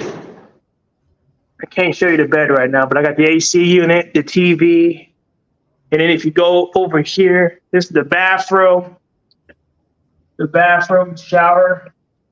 Where I don't know. peanut butter bread at? I don't know. You gotta ask him. I think it's in Salvador. And then this thing. They said Floyd need to take his medication. Okay, so this thing goes up. I like it. This thing goes up. And then you go in here. So if the signal cuts out. So you got this over here. I'm going to see if I got the lights. So you got the washer. And then you got this. And then you got this. You put the clothes in the hanger out here. And the weather, what this does up here, it dries the clothes, it brings the breeze in. And yeah. Just wash it. They don't have a dryer though. I don't know why. I think that's like that in most Latin American countries. They don't have the dryers. You have to hang your clothes in the rack. A dryer. Only Huh? places I've been to that had a dryer was I think it's only been like one or two countries worldwide that had a dryer. Like even in Europe, even in Poland and Romania, there was no dryer. None of Asia they had a dryer in their houses. They had a wash machine, but I think hanging your clothes is actually better than drying them because that heat does more. You're right. Let me get up out of here. I hear music. Gotta get out there quick. You got a sugar mama, Floyd? Yeah, some Miss Jobs, she be donating to me frequently. I think she said of her grandson. I said, okay, I appreciate that. I appreciate the contributions that she be giving me. So, get it right. Okay, here you go. So this covers. I don't know why they have this because nobody can really come in here, but I guess it's for extra layers of privacy. But yeah, you got the cabinets. I'm gonna show you the cabinets. All right. Hey, you got nothing else better to do. The cabinets. You're getting exclusives live on YouTube right now, man. I was gonna vlog this. It's Patreon content. Yeah, Patreon content. I'm giving it to you guys for free. I don't know what is that. Do you see that? It's certain things that go up there, but yeah. Oh, that's a hole right there. This motherfucker got a rat hole. I hope not. And then you got this right here. And you got this right here. I don't know what that is, but I know what it is. My bad. And then got another cabinet right here. Got the drawers. See, I'm giving y'all a tour of my Airbnb. I ain't even blogged this yet. Y'all getting it firsthand on Austin's Live. So Floyd, yeah. Let me tell you something about the dating funnel I told you about, right? Yeah. So there's a chick that just messaged me on Instagram. She, your boy had the fresh cut. I put it on the IG because that's the funnel. Yeah. That's advertisement. So she said, "Hey, I bumped into you last night." Like, where? At the apartment. I said, "You stay in my apartment building?" Yeah. I'm like, okay, well, we need to bump into each other again. I was like, where the hell did we meet at? I don't remember meeting you. Oh, we met on Tinder. That's why you give them your Instagram. I've been in this motherfucker 6 weeks, 7 weeks, and it took some time, but the time is now. That's right.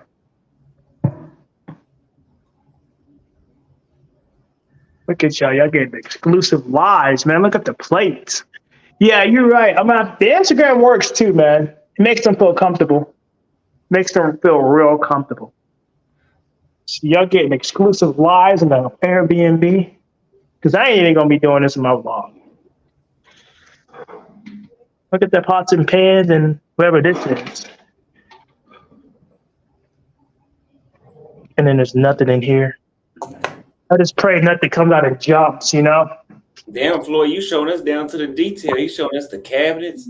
Damn right. You got to see everything. That's the whole point. We're going to see a camera in a minute. Oh, yeah, I hope not. They said big deal. I hope not. See, I get to see everything. What is that? Oh, it's just what is that? Yeah. Okay, look at that. I'm showing y'all everything. You got to see everything. When you know everything about the country, about the places you live at, you get a better perspective. That's the whole point. So hey, Floyd, show us the toilet. The toilet? You don't want to see that. You don't want to see that. You forgot to flush. You got shit all in the toilet. No, it's not that. It's just something you want to see. What is this? Oh, the water. Let me show you the water down right there. Uh-oh, Floyd about to turn on the gas. Oh, I ain't about to touch that. I ain't about to touch that. Put that right back where it belongs, right there. We got this under here. Is this motherfucker really showing us all this shit? Yeah, man. I got to show you everything. You get a better perspective when you know everything, right? Yeah, you get a better perspective when you know everything. So, that's it for now. Better perspective when you know everything. Hold on. The microwave, too. Might as well show you the microwave. There you go. All right, that's about it. Oh, one more thing. They got the ice maker, and it doesn't work. Fantastic. And then that's it. That's it. So, all right, guys, let me turn the camera back on me.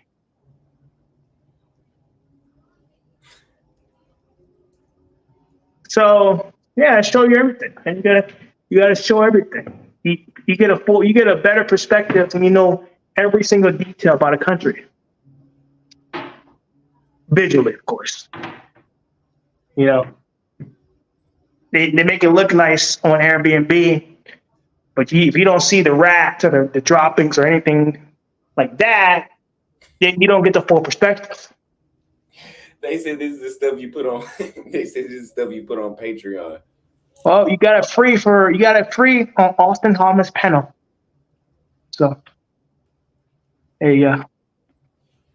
Because when I do the vlog, it's gonna be more generic. I ain't gonna do all that.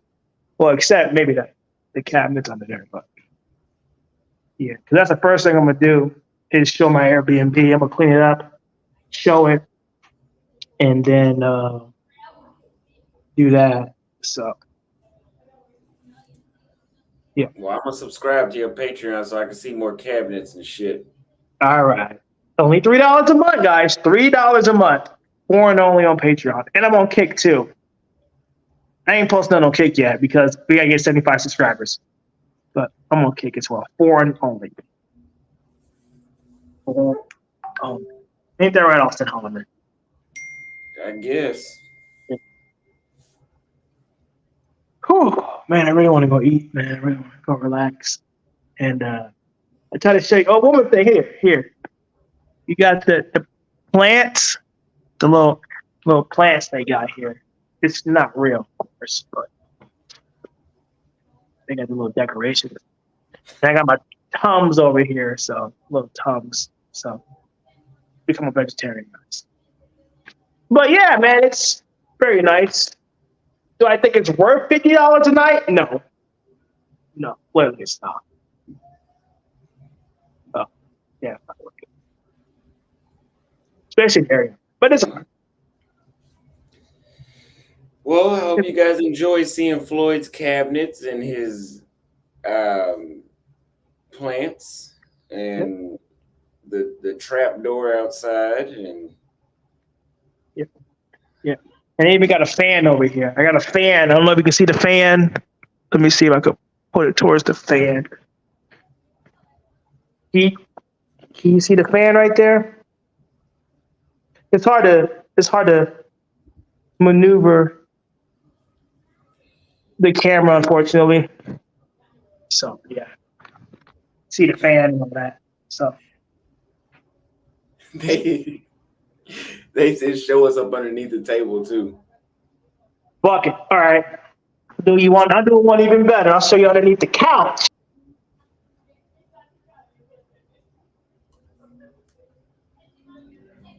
Well, I guess Floyd went to go get the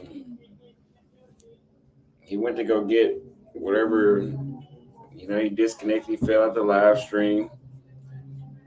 So I hope you guys enjoy seeing Floyd's apartment. Maybe I should start showing y'all details like that. Extra content, extra way to add time to the there he goes. All right. We got foreign only in the chat. My bad, man. I didn't mean to exit out.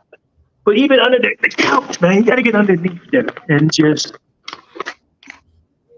There you go, man. Y'all want to see underneath the couch? There you go. There you go. But yeah, man, just showing details of the apartment and all that stuff. So yeah, there's a fan. Well, Floyd, I'm glad you did it.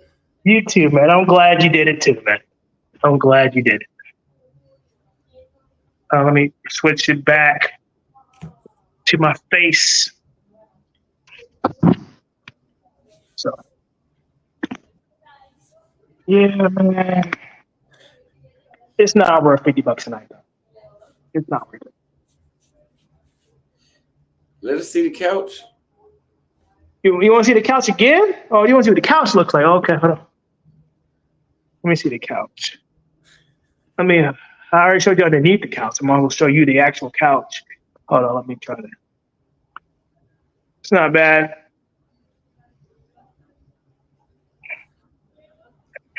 Not a bad little spot. Not a bad little couch. Show us the bathroom. You want to see the bathroom, man? Come on, man. All right, fine. I'll show you the bathroom. I'll show you the bathroom. No, there's no poop on there, bro. Well, I'll show you the bathroom. That's the most intimate parts. Let me make sure there's nothing in there. So here's the bathroom. This is me in the bathroom. Okay. There you go. There's the toilet. It's not that bad. I didn't even use. I only pissed in this once. That was it. And then there's something over here near the shower. I don't know what this is. I don't know what this is down here. So I can't see. But there's the light switch. And then that's the shower. They don't have the sprayer like the ones in Brazil. Sometimes they got the sprayer, you know what I'm talking about? Yeah. Man, they don't have it here. Oh, let's check inside the cabinet. We ain't even checked inside the cabinet yet. Let's get underneath here real quick. Go.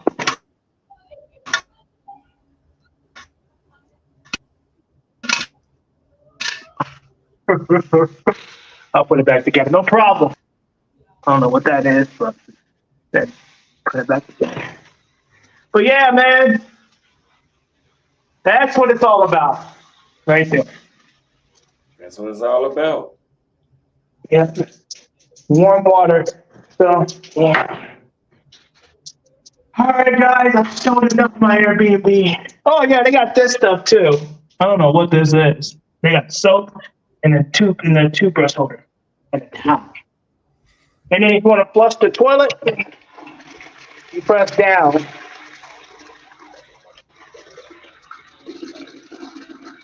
That's how you do it. That's how you do it. Oh, my bad. Yeah, that's it. So. Those are incense to make the bathroom smell good. Oh, okay. I didn't know that. So it says welcome. I appreciate it. I feel welcome. I got my pizza. I even got my Pepsi. I'm very happy about my Pepsi. I got that back. That's what I use for my GRD. It lasts for like 12 to 16 hours. So I take one pill a day. And it works. Keeps the acid reflex down. Thank God. I was very happy that Ethan gave that to me because they don't sell this stuff overseas. The Pepsi, they don't sell it in Latin American countries. I couldn't find anything so. I got Go ahead. If you get some of that scopolamine and you put in your drink, it'll fix everything. Fuck no! You got to build a tolerance first, though. You got to fix it. You got to build a tolerance. I'm still working on that. We're gonna figure that out. We're gonna build a tolerance to it. That's right. Yeah, I don't think I can build a tolerance. You never know, though. Figure it out. We'll figure it out. They got the patches you put behind your neck, behind your ear. No, we'll look into it. Really? Yeah, they got patches. Well, guys,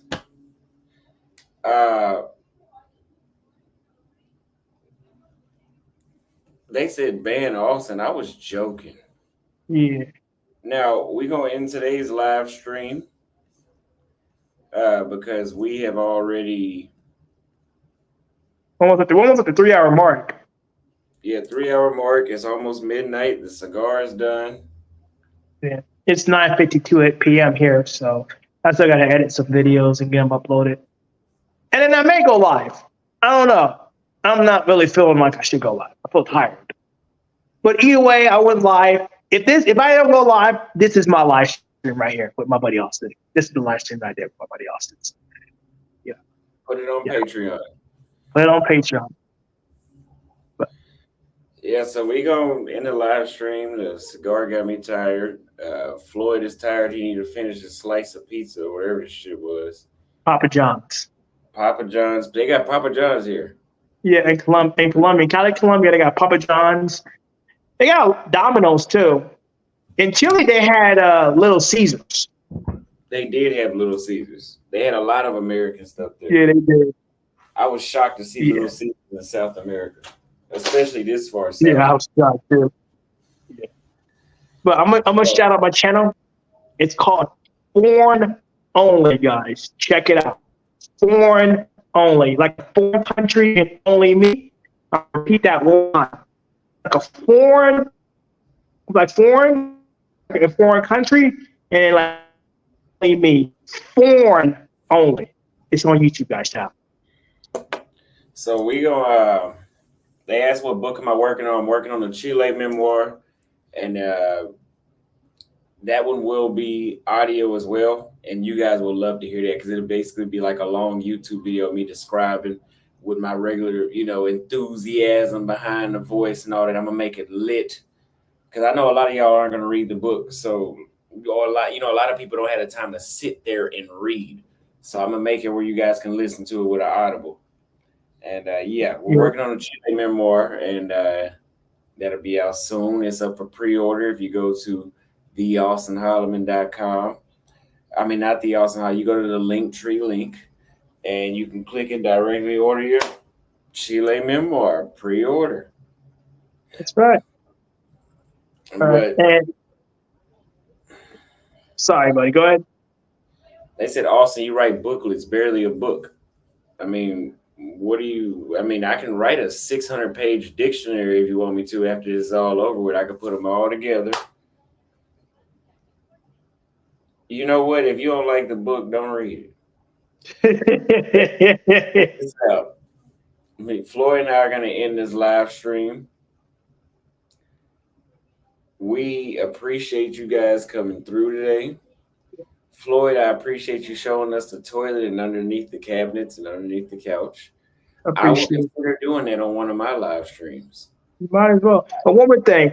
It's check out Foreign Only on YouTube, guys. Foreign Only. That's the last time we'll do that. So, yeah. So yeah, we the legendary live stream. That's right. Yeah. You got to show the details. I salute to you guys.